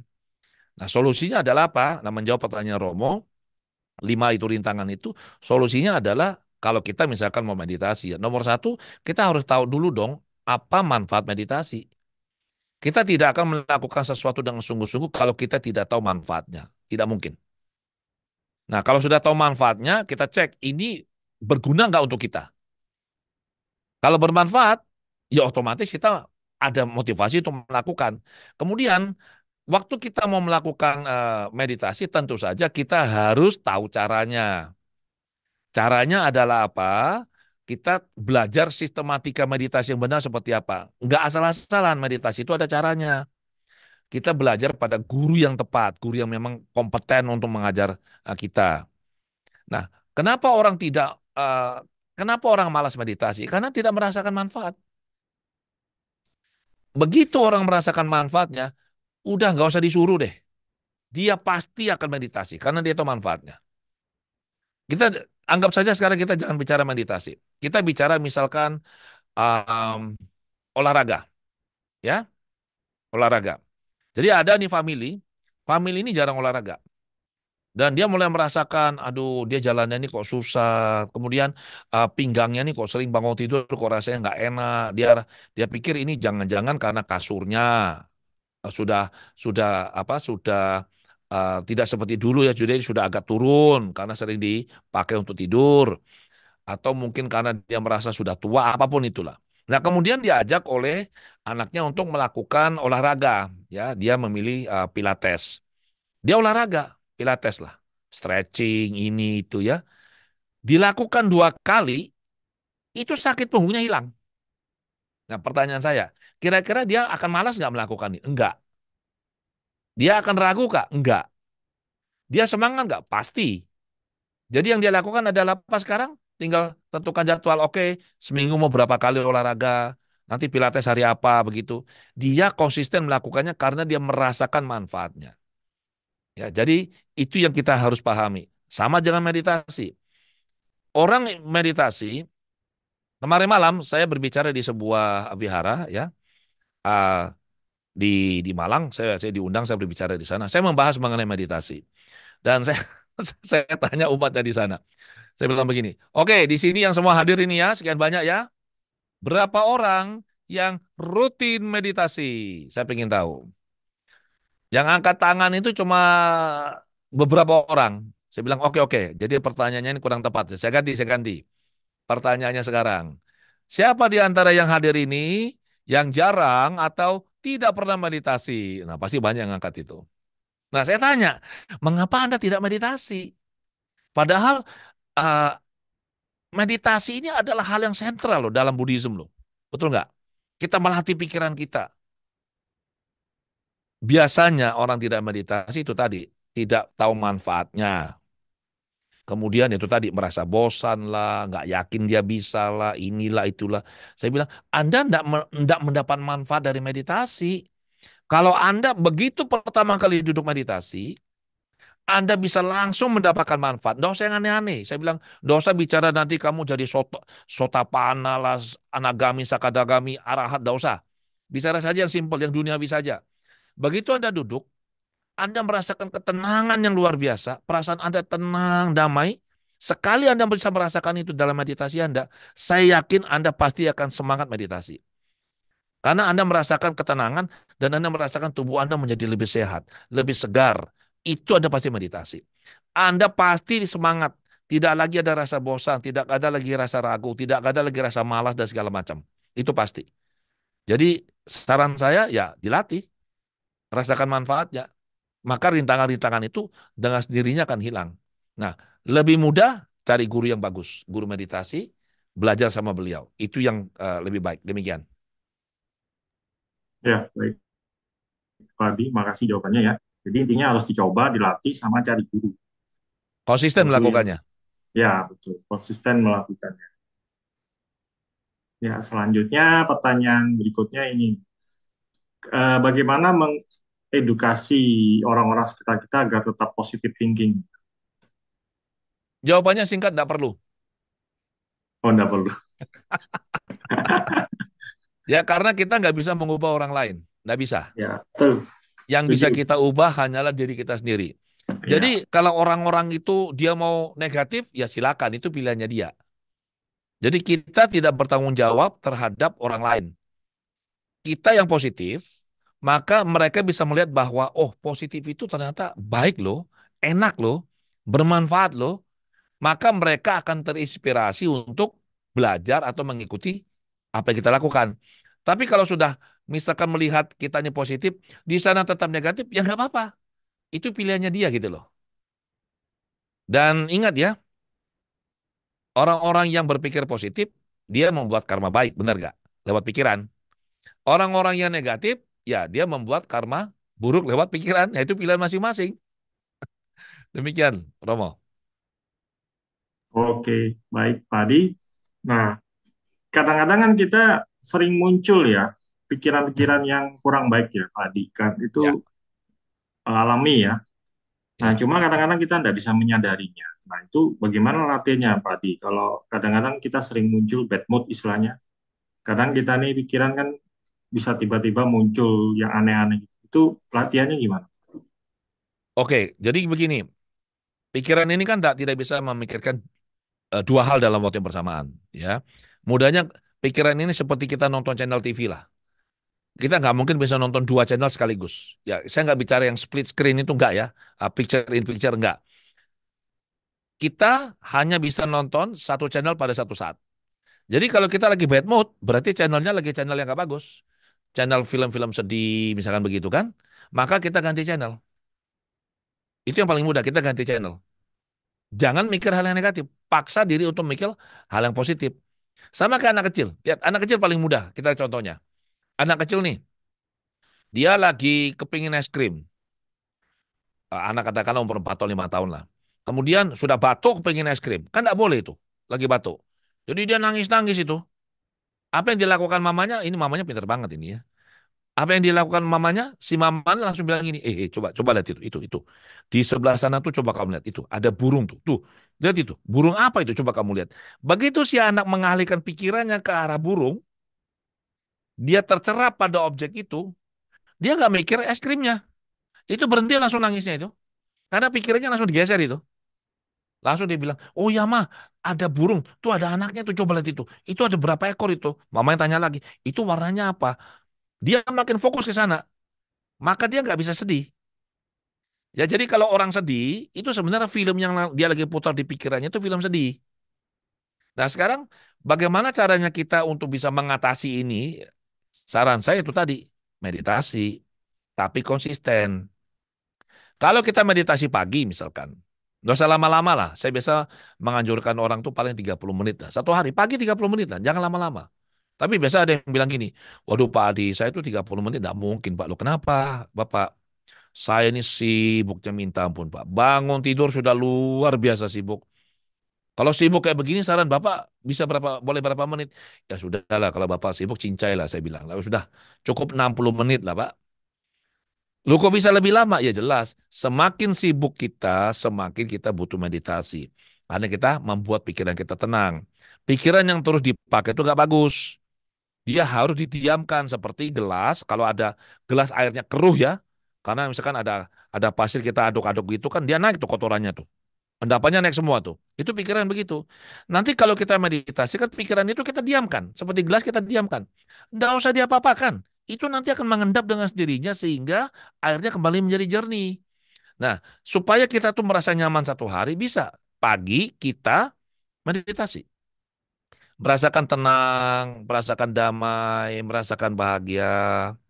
30 menit, 45 menit cukup. Itu akan terbawa dalam keseharian kita sampai nanti sore atau sampai malam hari. Dan usahakan 30 menit sebelum tidur ya jangan nonton yang enggak-enggak. Misalkan baca berita negatif, perang sini, perampokan, begal, premanisme, nanti nonton drakor ya. Kemarin itu ada yang cerita apa tuh? War of Marriage apa Marriage War atau apa yang punya Korea itu Roma Herman?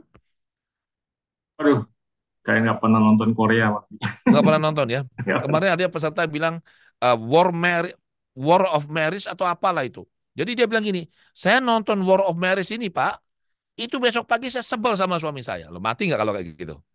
Karena di situ tuh kan soal selingkuh lah, ribut lah suami istri. Jangan nonton yang kayak begitu. Karena apa yang kita inputkan ke dalam pikiran kita, itu yang kita dapatkan. Garbage in, garbage out. Coba kalau orang mau tidur apa yang mereka lakukan? Nontonnya apa? TikTok biasanya. Ya kan? Dia scroll, scroll, scroll. Nah, dia memberikan input negatif sebelum tidur. Itu bahaya sekali loh. Karena waktu kita mau tidur, gelombang otak kita kan turun dari kondisi sadar normal, turun ke kondisi rileks. Itu kondisi hipnosis. Nah, dimasukkanlah data-data itu dalam kondisi hipnosis loh. Itu namanya eh, kondisi yang namanya hipnagogik ya. Begitu bangun tidur, apa yang orang lakukan? Langsung buka HP. Dalam kondisi yang masih teler-teler trans begitu, itu namanya kondisi hipnapompik. Mereka langsung nonton lagi video-video yang kayak begitu. Jadi mereka memberikan input negatif. Ini berbahaya. Karena begitu diberikan input negatif, bekasnya itu, dampaknya ke kita tanpa kita sadari, itu sepanjang hari loh. Ada risetnya itu. Jadi hati-hati mengenai ini. Demikian. Ya, baik, Pak Adi. Nah, ini menarik tadi kalau meditasi kan tujuannya biasanya orang manfaat meditasi itu kan untuk mencapai ketenangan ya. Ya, Nah, itu promosinya, Pak. Tapi prakteknya, itu prakteknya. Kebanyakan meditasi itu yang muncul penderitaan, Pak. Maksudnya penderitaan tuh apa? Satu, kakinya sakit. Dua, badannya pegel. Nah, bagi mereka pemula, itu begitu latihan, yang muncul itu, maka mental blocknya udah terjadi. Nah, begitu benar. begitu mereka diajak lagi, meditasi, mereka bilang enggak, buat badan sakit. Nah, artinya bagaimana caranya nih supaya dia mau latihan meditasi? Karena awalnya sudah dapat seperti itu. Walaupun sudah Betul. yang ngajar gurunya luar biasa tuh, biasanya pemula itu yang agak berat itu, Pak Adi. Ya, betul. Jadi gini, apa yang harus kita lakukan? Meditasi itu sebenarnya mudah. Sangat mudah. Sangat sederhana. Ya, nggak perlu aneh-aneh.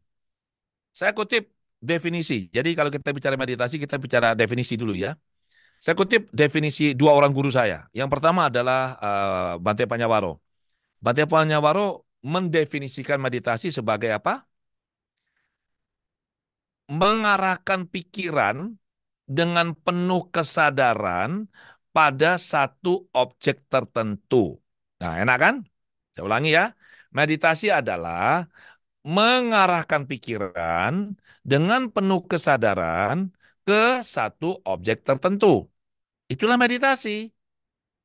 Kemudian saya kutip lagi definisi meditasi dari guru saya yang dari Amerika, Anna Weiss ya. Anna Weiss bilang apa? Meditasi adalah kondisi kesadaran dengan pola gelombang otak yang spesifik, bukan teknik. Nah, dua definisi ini kalau kita gabung, itu memberikan kita gambaran apa yang harus kita lakukan. Jadi meditasi itu simple. Yang biasanya membuat orang itu tidak bisa meditasi dan tidak bisa mendapatkan manfaatnya, apa? Satu, mereka nggak tahu caranya. Duduknya aja sudah salah. Kemarin waktu saya diminta berbicara di Vihara di Malang itu, saya bilang sama peserta, kalian duduk ya di bantalan asana yang seperti ini, itu pasti nggak nyaman. Pasti saya bilang. Apalagi kalian duduk untuk waktu 1 jam. Aduh, itu sakit semua itu. Yang muncul adalah bukan pikiran indah, pikiran cantik, pikiran positif. Itu ngomel tapi nggak berani ngomong. Ya, yang muncul dalam hati adalah apa? Tahu gini ngapain meditasi? Nih, pegel banget ini. Punggung saya sakit, kaki saya sakit, kan begitu. Nah, kalau mereka ngerti caranya yang benar, ya, jadi dimulai dari niatnya harus benar. Saya mau meditasi untuk melatih pikiran saya, kesadaran saya, konsentrasi saya. Ya, apa hasil yang ingin dicapai? Saya mau masuk ke kondisi yang tenang. Udah itu aja dulu lah. Kemudian postur duduknya harus bagus. Oke? Nah, kemarin kalau di Malang itu saya jelaskan ada gambarnya. Ini salah, salahnya di mana? Kenapa seperti ini tidak boleh ya? Yang boleh seperti apa?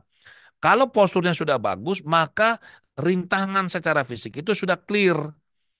Sehingga dia nggak perlu lagi fokus kepada sakitnya. Kenapa orang susah masuk kondisi meditatif? Karena mereka itu olahraga, bukan olah batin. Kan yang dia ini kan, aduh ini sakit tapi harus tahan, harus lawan. Katanya kan begitu kan? Kalau badannya rintangan dari fisik itu sudah nggak ada, dia bisa duduk, bisa bersila yang bagus, posisinya bagus. Kemudian dia tinggal ngurus pikirannya. Nah, pikiran itu kita latih secara konsisten. Begitu dia masuk kondisi yang tenang, dia hening, dia tenang, dia merasakan damai, dia merasakan manfaatnya. Nah, ini yang mestinya didapatkan oleh meditator. Dan untuk bisa mencapai tenang itu nggak perlu ini ya Pak Herman ya, Romo Herman, dari pengalaman saya, pengalaman pribadi maupun saya Ya, mengajar ya di publik, nggak perlu sampai 10 sesi, nggak perlu sampai 10 hari baru bisa merasakan ketenangan. Dari pengalaman saya mengajar, begitu orang yang tidak pernah meditasi, dia duduk, posisinya sudah bagus, niatnya sudah tepat, tuntunannya tepat, itu langsung masuk kondisi tenang. Saat itu juga, dalam sesi yang pertama sudah bisa masuk. Demikian, Romo. ya baik Pak Adi, itu pengalaman yang luar biasa.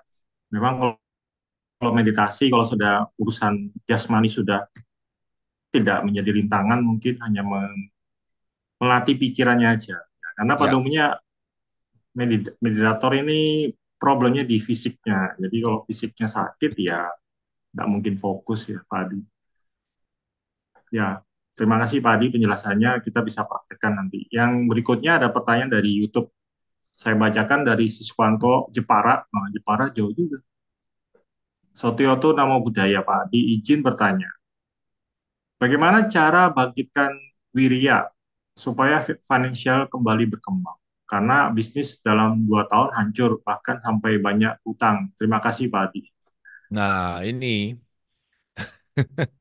Jadi begini Pak, tidak bisa kita pungkiri ya, kondisi sekarang ini kan memang tidak seperti tahun-tahun sebelumnya ya, memang ada perubahan. Kondisi ekonomi kita juga tidak seperti yang tahun-tahun sebelumnya sangat kenceng ya. Belum lagi ini ada perang tarif segala macam lah. Tapi intinya begini, kita perlu melakukan hal yang bisa kita lakukan. Beberapa waktu yang lalu ada satu orang datang ketemu saya ya, dan dia menceritakan situasinya. Dia bilang usahanya sekarang juga merosot. Saya tanya, Bapak jual apa? Usahanya apa? Dia bilang saya ini jual jam. Tahu ya? Jam dinding gitu loh. kemudian jam waker kayak model yang lama itu. Saya bilang, Pak, setahu saya sekarang itu orang jarang beli jam loh, Pak. Paling beli jam itu jam dinding untuk hadiah. Kalau untuk jam waker nggak perlu karena kita punya apa? Kita punya smartphone ini yang sudah menggantikan semuanya. Terus saya bilang, ya kalau bisa coba Bapak inilah jualan online kah? Dia bilang sudah Pak, tapi juga responnya nggak gitu bagus. Saya bilang Pak, kalau itu segala cara sudah Bapak coba nggak bisa, ya Bapak perlu memikirkan usaha yang lain, Pak. Memulai usaha yang baru loh. Jadi kita harus adaptable, harus bisa mengikuti perkembangan zaman. Tidak harus Bapak mati-matian di bidang ini, walaupun ini sudah dimulai sejak zaman bapaknya dia. Jadi orang tuanya punya bisnis, dia meneruskan sekarang. Ya, banyak kondisi yang harus kita sesuaikan karena perkembangan zaman. Jadi ya sudah, mau nggak mau usaha lain. Nah, dia tanya, usaha apa Pak? Modal saya nggak banyak. Saya bilang begini loh Pak, nggak semua usaha tuh harus punya modal besar. Modal utama kita tuh adalah apa? Kepercayaan masyarakat atau kepercayaan orang pada kita. Itu trust itu yang paling besar. Kredibilitas itu yang paling penting, saya bilang. Jadi Bapak bisa usaha misalkan masuk di bidang properti, Bapak sebagai broker, atau Bapak bisa misalkan sebagai perantara lah orang ketiga, Bapak bisa masuk di bisnis jaringan, produk-produk tertentu, atau bisa di bisnis insurance dan segala macam. Yang mana Bapak tidak harus keluar modal besar. Yang Bapak lakukan adalah effortnya saja. Nah, saya kasih saran dia begitu. Ya, jadi itu saya tidak ngerti, tidak tahu bisnisnya seperti apa, tapi yang saya bisa sampaikan adalah memang sekarang ini tantangannya besar dan kita harus menyesuaikan dengan itu. Ya kalau kita nggak menyesuaikan, nggak bisa. Itu yang dikatakan oleh si Darwin. Bukan yang paling pintar yang akan selamat, bukan yang paling kuat yang akan selamat, tapi mereka yang paling mampu beradaptasi dengan perubahan, itu yang bisa selamat dan berkembang. Demikian, Romo. Ya, baik. Terima kasih, Pak Adi. Terima kasih kepada Siswanto dari Jepara, supaya bisa, mudah-mudahan bisa terjawab ya. Selanjutnya ada dari Melisa, YouTube. Sotio tuh, Pak Adi izin tanya, bagaimana bisa pikiran kita menjadi jernih, bebas dari pengotoran batin, sehingga memungkinkan mencapai nibbana. Wah, nibbana. Wah, Luar ini biasa ini. luar biasa ini. Ini Mantap. berat ini. Kalau misalkan saya lagi bicara, misalkan ini narasumbernya di tandem saya sama Bante, saya tidak akan berani jawab yang ini ya. Saya minta tolong yang mulia Bante yang menjawab. Oke, sekarang ini saya memberikan jawaban berdasarkan perspektif dan pemahaman saya ya. Kalau saya pribadi, target saya itu nggak mau mulu-mulu, nggak mau jauh-jauh nibbana itu nanti. Ya bagi saya kalau saya pribadi, saya mau pikiran saya tenang, hati saya damai bahagia, tubuh saya sehat, dan saya bisa berkontribusi bagi masyarakat. Itu kalau saya. Ya, dan selebihnya saya akan melakukan hal-hal yang bisa saya lakukan untuk bisa mencapai yang dibilang itu ibadah. Nah, ini kan dibilang begini, bagaimana pikiran kita bisa jernih, bebas dari pengotor batin. Nah, sekarang masalahnya adalah apa definisi pengotor batin? Pernah terpikir nggak itu? Itu kilesa ya, saya tahu itu bahasanya kilesa. Kilesa itu apa? Kotoran batin itu apa? Orang-orang seringkali itu, saya tuh kalau baca-baca buku ya, atau dengar YouTube, ya kita harus mengatasi kilesa, mengikis kotoran batin. Saya agak sulit mengerti itu, karena bagi saya itu masih terlalu terlalu global, terlalu umum. Maka saya menawarkan ya, ini saya membuat sebuah definisi, saya susun definisinya berdasarkan pemahaman saya, kemudian saya diskusikan dengan dua orang teman yang memang sungguh-sungguh mendalami dhamma, dan akhirnya kami sampai pada sebuah definisi ini saya share ya.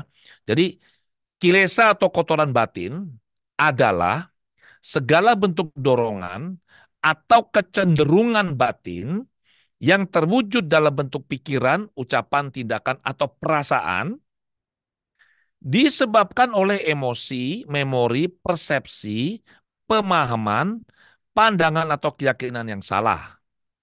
Kilesa berakar pada ketamaan, loba, kebencian, dosa, dan ketidaktahuan, moha.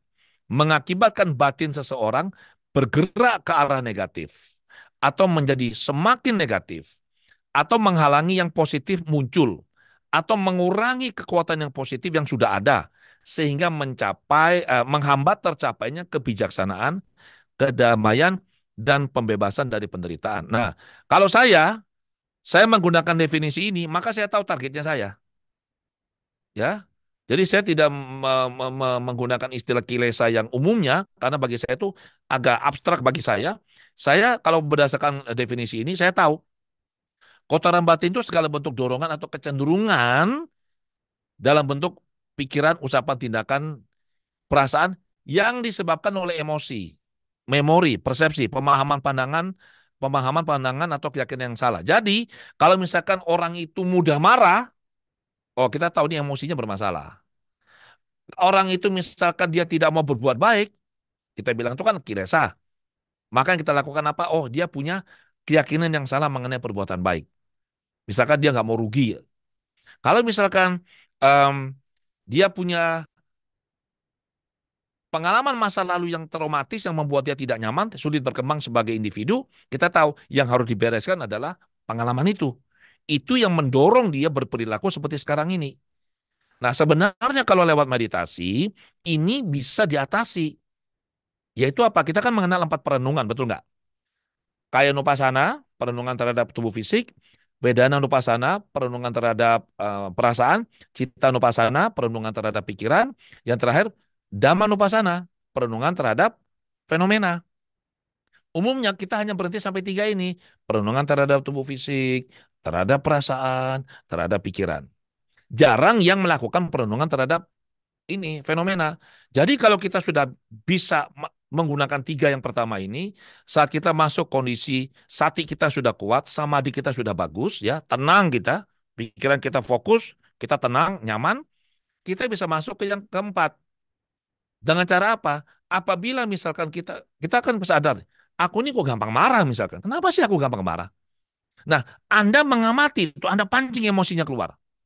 Begitu emosi marah Anda keluar, yang Anda lakukan adalah apa? Anda amati betul itu. Anda rasakan, Anda amati emosinya. Dirasakan, diamati. Cepat atau lambat, itu dari bawah sadar, dari memori itu akan keluar sebuah data berupa narasi kejadian atau film. Nah, film ini adalah dasar dari munculnya emosi ini. Itu, kejadian itu, karena kita punya sati kuat, samadinya kita sudah bagus, kita tidak akan masuk ke dalam kejadian itu. Kejadian itu. Kalau kita masuk, itu bahaya. Kita akan mengalami kembali traumanya. So, dengan kita mengamati, kita jaga jarak, menggunakan panyanya kita, kebijaksanaannya kita, pengetahuannya kita, ya khususnya pengetahuan tentang dhamma ataupun yang lain, kita bisa membuat hal yang tadinya kita punya perspektif negatif, kita bisa menjadikannya itu netral atau berbalik menjadi positif. Nah, kita pakai panyanya kita, kebijaksanaannya kita. Itu kalau menggunakan Dhammanupassana, perenungan terhadap fenomena. Ini dilakukan oleh meditator sendiri. Dalam ruang terapi kami, ya para hipnoterapis murid-murid saya dan saya, kami melakukannya persis sama, akan tetapi kami menuntun orang melakukannya. Mereka nggak melakukan sendiri, kami menuntun. Nanti juga akan muncul, oh dia ini mudah marah nih, atau dia melekat, misalkan. Kenapa sih, misalkan suaminya itu sudah meninggal, tapi sudah meninggal 26 tahun. Ini saya punya klien ini, dia juga suka sekali meditasi ya, sudah belajar kemana-mana. Umurnya 72. Begitu jumpa saya di ruang praktek saya, langsung cerita mengenai suaminya meninggal waktu dia umur 26.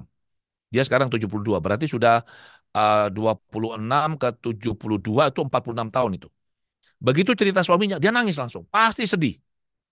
Artinya dia melekat pada si suami, betul nggak? Pada kejadian ini, suaminya meninggal waktu dia umur 26. Nah, dengan cara tertentu, ya ini sangat teknis, saya tidak akan jelaskan di sini. Pengalaman ini kita rekonstruksi, sehingga dia punya wawasan baru. Selesai itu dilakukan, saya tanya, menurut Anda, suami kamu meninggal gimana? Perasaan Anda sekarang bagaimana? Dia bilang, biasa aja sudah Pak. Ya memang harusnya begitu, itu proses kehidupan Pak. Yang sudah pergi, biarkan dia pergi. Yang penting saya sekarang fokus menjalani hidup saya di masa tua saya sekarang ini. Tapi penderitaannya 46 tahun loh. Ya. Nah, ini kita bisa lakukan. Nah, itu kita kikis kilesanya. Memori traumatisnya itu kita bereskan. Demikian Romo. Ya, baik Pak Adi. Ini waktu kita pokoknya jam 9 selesai Pak Adi. Harus.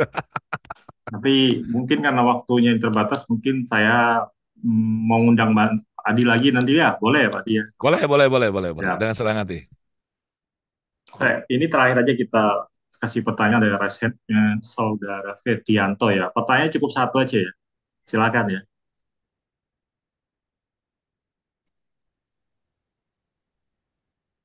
Ya, terima kasih Romo Herman. Malam Pak Adi, saya Selamat malam. dari Samarinda.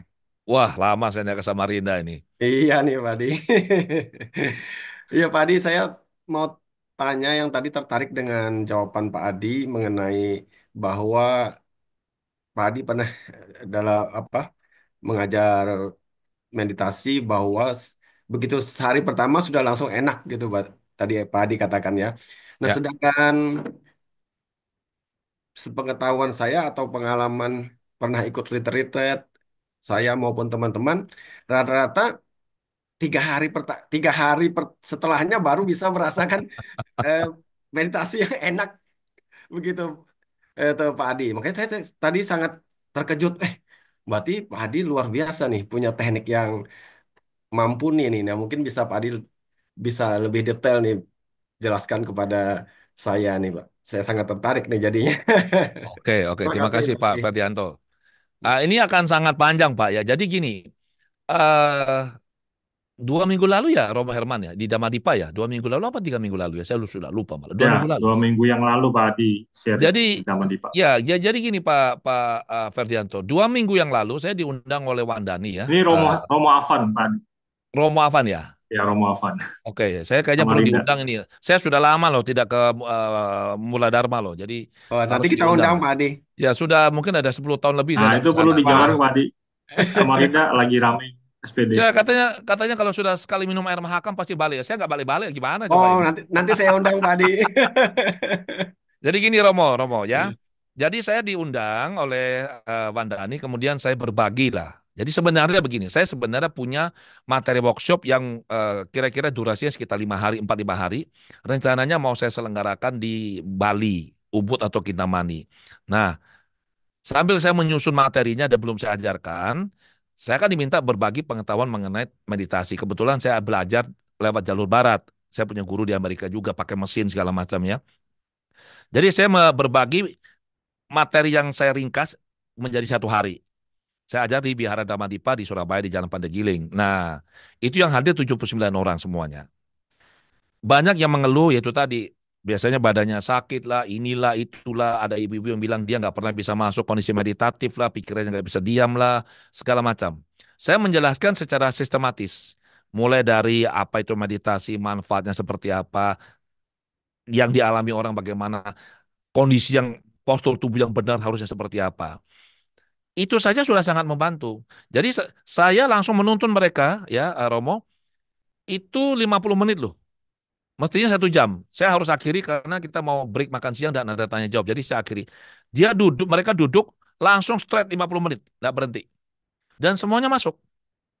Malah ibu tuh di akhir sesi setelah sore ada yang bilang begini ke saya, seorang ibu lagi. Pak Adi, saya tadi waktu meditasi itu pikiran saya berhenti Pak. Itu gimana Pak? Saya ketawa. Loh Bu, katanya maunya pikirannya diam. Sekarang pikirannya diam, ibu bingung. Dia bilang, iya Pak saya bingung kenapa diam. Lah, itu kan yang kita mau kalau meditasi saya bilang. Jadi itu sangat mudah Romo. Asalkan ngerti caranya, dijelaskan sistematikanya. Kemudian ya, saya akan menyelenggarakan workshop untuk publik, workshop pengembangan diri, Quantum Life Transformation ya, kemarin saya selenggarakan lagi. Itu kan orang datang dari berbagai kalangan. Ya, ada yang dari Buddhis, ada yang dari teman-teman Kristen, Muslim, semua. Yang saya jelaskan adalah sebenarnya itu ya saya menamakan sebagai itu relaksasi, ada yang bilang itu kontemplasi, ada yang bilang itu adalah kondisi hening, ada yang bilang itu meditasi, terserah namanya. Itu nama itu nggak penting ya. Seperti katanya si Shakespeare, what is in the name kan? Yang saya tahu dari saya belajar di Amerika, yang saya tahu, kalau orang itu sudah masuk kondisi hening, gelombang otaknya sama. Mau itu meditasi, relaksasi, kontemplasi, saat teduh, kondisi khusyuk, kondisi nol, apapun sebutannya, itu gelombangnya pasti sama. Nah, saya punya patokan itu. Jadi saya mengajar mereka yang tidak pernah relaksasi, tidak pernah meditasi, itu langsung 1 jam, Romo. Duduk 1 jam langsung. Dan masuk semua. Itu setelah selesai saya tanya, kira-kira kita berapa menit melakukan ini? Mereka bilang, ya 10 menit Pak, 15 menit Pak. Saya bilang, itu sudah 53 menit, tahu nggak? Baru kaget-kaget mereka, baru lihat jam. Jadi sebenarnya sangat mudah, Romo, asal tahu caranya. Ya. Dan sekali lagi, tidak perlu sampai 3 hari. Karena saya tidak mau yang lama-lama juga. Saya maunya semua cepat. Oke? Tapi walaupun cepat, harus ada proses. Mau makan mie instan aja harus kita masak kok, benar nggak? Tapi tidak perlu sampai 3 jam. 3 hari. Kalau di hari pertama saja orang sudah merasakan manfaatnya, yang terjadi adalah dia pasti akan ketagihan. Pasti. Nah, satu lagi sebagai penutup ya. Salah satu peserta itu saya kenal, teman saya, dia seorang muslim.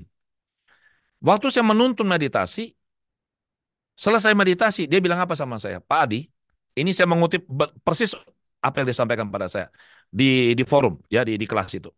Dia bilang, Pak Adi, saya ini sudah umroh 20 kali, Pak. Belum pernah sekalipun saya merasakan ketenangan, kedamaian, keheningan seperti ini. Belum pernah. Saya merasakan tenang pada saat umroh, iya. Saya merasakan damai, iya. Tapi tidak pernah sedalam ini, Pak. Dia tanya, apa yang terjadi? Ya saya jelaskan. Nah, kemudian waktu break, beliau ini sholat di kamar. Masuk lagi kelas, beliau bilang begini, waktu saya sholat, Pak, saya maunya tuh tidak keluar dari sholat saya tidak mau selesai. Saya bilang, kenapa Bu? Itu nikmatnya luar biasa. Enaknya luar biasa. Ya, nah saya bilang, ya selama Ibu merasakan manfaatnya, ini silakan dilanjutkan. Ada tetapinya. Ini kan kita nih untuk rumah tangga, Romo. Jadi kan kita mau pikiran tenang, hati damai, bahagia, tubuh sehat. Kan maunya itu. Usaha lancar lah, vibrasi positif. Kalau kita arahnya sudah mau ke kesucian, ini menjadi rintangan sudah, bahaya. Kenapa? Karena kita melekat loh ini. Wih, enak banget ya. 1 jam ngefly siapa yang nggak mau. Kan begitu. Nah, kalau kita sudah memutuskan masuk ke jalur untuk kesucian, maka ini harus kita tinggalkan. Karena ini akan menjadi rintangan. Kita akan melekat di sini, itu bahaya. Tapi selama kita ini tujuannya untuk kesehatan, ya monggo, nggak apa-apa begitu loh. Ya, jadi demikian Romo. Saya tunggu undangannya ke Samarinda. Ya, saya kangen makan nasi kuning di situ. Terima kasih. Ya, Ya, Romo makasih Herman, Pak Adi. saya kembalikan. Luar biasa itu jawabannya. Pasti kita undang ini Pak Adi Terima kasih siap-siap. Romo. Ya, siap. Ya, terima kasih Romo Afan jauh-jauh dari Samarinda. Ya, baik. Terima kasih Pak Adi semuanya atas jawabannya. Sebelum closing statement, saya mau baca satu titipan puisi, Pak. Tapi saya nggak bisa puisi, cuma bacakan aja, Pak Adi. Ya, Hidup sukses dan bahagia dengan pikiran baik. Hidup ini butuh kebahagiaan, mewarnai jutaan makna, bak mentari di pagi hari, menghangatkan jiwa raga, tumbuhkan kebahagiaan, kembangkan kebahagiaan. Kebahagiaan muncul melalui pikiran baik. Energi positif berkembang, hal-hal mulia mendukung pikiran baik, termanifestasi dalam ucapan serta pula dalam perbuatan. Sukses setelah hidup penuh kebahagiaan, sukses dalam segala perubahan hidup kita, baik dan baik silih berganti, sukses memberi hal baik pada semuanya, bermanfaat pada banyak orang. Sukses dan bahagia sebagai panji, membawa hal utama dalam hidup, membawa arah tujuan hidup kita, sukses dan bahagia sebagai lentera, menerangi hidup kala kegelap, sumber cahaya dalam hidup kita. Semoga semua makhluk di dunia ini sukses dan bahagia selalu, setiap waktu, setiap momen.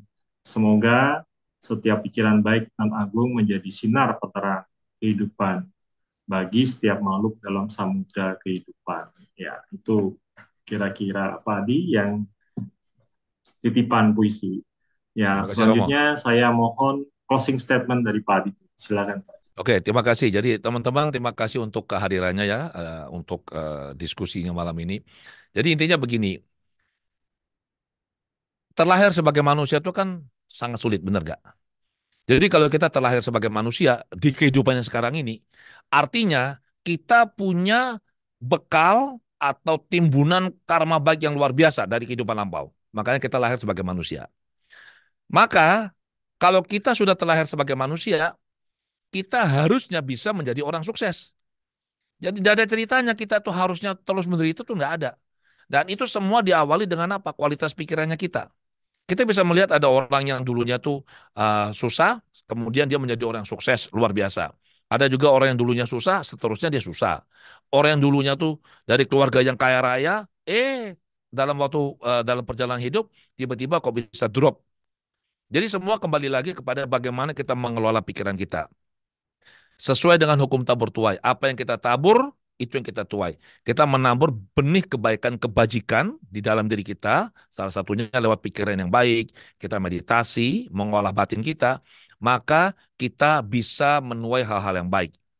Dan satu hal lagi, kalau kita mau mempercepat sukses kita, kita harus menabur sebanyak mungkin kebajikan. Tidak ada cara lain. Jadi itu saja yang saya bisa sampaikan. Terima kasih kesempatannya. Selamat malam semuanya. Namo Buddhaya. Baik, terima kasih Pak Adi, luar biasa ya. Semuanya yang hadir di sini, baik yang di YouTube maupun di Zoom, kepada Ibu Bapak, materi pada hari ini luar biasa sekali. Semoga dapat memberikan satu inspirasi bagi kita dalam kehidupan sehari-hari dapat kita praktekkan. Ya, selanjutnya kami dari panitia SPD Meta Jember memberikan satu penghargaan, ucapan terima kasih. Kami menyerahkan sertifikat penghargaan, Sip. ucapan terima kasih secara virtual Pak Adi. Mohon Pak Adi bisa menerimanya. Siap. Nanti saya kirim lewat WA ya Pak Adi untuk itu. Siap. Terima kasih Romo. Ya, terima kasih Pak Adi. Mungkin nanti next time saya undang lagi Pak Adi untuk memberikan materi lagi yang lebih luar biasa. Baik, Ibu Bapak, setelah kita pada malam hari ini bersama-sama melakukan suatu kebajikan, kita membaca parita, kemudian kita mendengarkan uraian Dhamma. Pada saatnya kita nanti akan melakukan pelimpahan jasa kepada leluhur yang telah mendoli kita, semoga dapat diterima dengan baik. Saya akan membacakan, memimpin untuk pembacaan Patidana. Mak se Bunya Siddha Nikatasa Yananya Nikata Nime Te Sanjabagino Hontu Sattananta Pamanaka Ye Piya Gunawanta Ca Mai Hang Mata Pita Dayo Dittha Me Ca Pya Dittha Wa Anye Macca Taverino Satta Titanti Lokasmi Te Bumma Catuyo Nika Pance Kacatuwo Kara Sangsaranta Bhawa Bhawe Nyatanye Patidhaname Anumodantu Te Saya Ye Cimang Napajananti Dewate Sang Nyiwe Hayu Maya Dinna Napunyanang Anumodana Hetuna Sabbe Satta Sada Hontu Awera Sukka Jiwito Kemappadan Cepap Hontu Tesa Sa Sijatang Suba. Sadu, sadu, sadu. Selanjutnya mari kita tutup dengan pembacaan nama Kara Patha. Arahang Samma Sambuddho Bhagava Arahang sama sang Buddho Bhagawa. Buddhang Bhagawantang Abhiwademi Buddhang Bhagawantang Abhiwademi. Swakhato Bhagavata Dhammo Swakato Bhagavata Dhammo. Dhammang Namassami Dhammang Namasami. Supatipano Bhagavato Sawaka Sangho Supatipano Bhagavato Sawaka Sangho. Sanggang Namami Sanggang Namami. Sabe Sata Bawantu Sukitata. Semoga semua makhluk berbahagia. Cara selanjutnya kami serahkan kembali kepada Sieni. Silakan Sieni. Ya, terima kasih Romo Herman. Selanjutnya Romo Ramani, Bapak Ibu, Saudara-saudari Dharma, kita akan menyaksikan beberapa pengumuman melalui slide yang akan ditayangkan di layar Anda.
Ya, demikian Romo Ramani, Bapak Ibu, Saudara-saudari Dharma, telah kita saksikan dan kita dengarkan bersama sebulan pendaman Dhamma yang tentunya sangat menarik sekali. Semoga bermanfaat buat kita semuanya.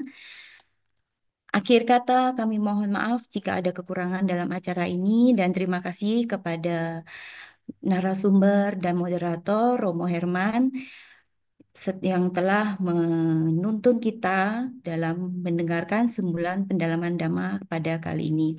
Semoga kita terus bersemangat melakukan kebajikan, khususnya di bulan Waisak ini. Saya Seni, mohon pamit. Soti Hotu, selamat malam. Selamat beristirahat.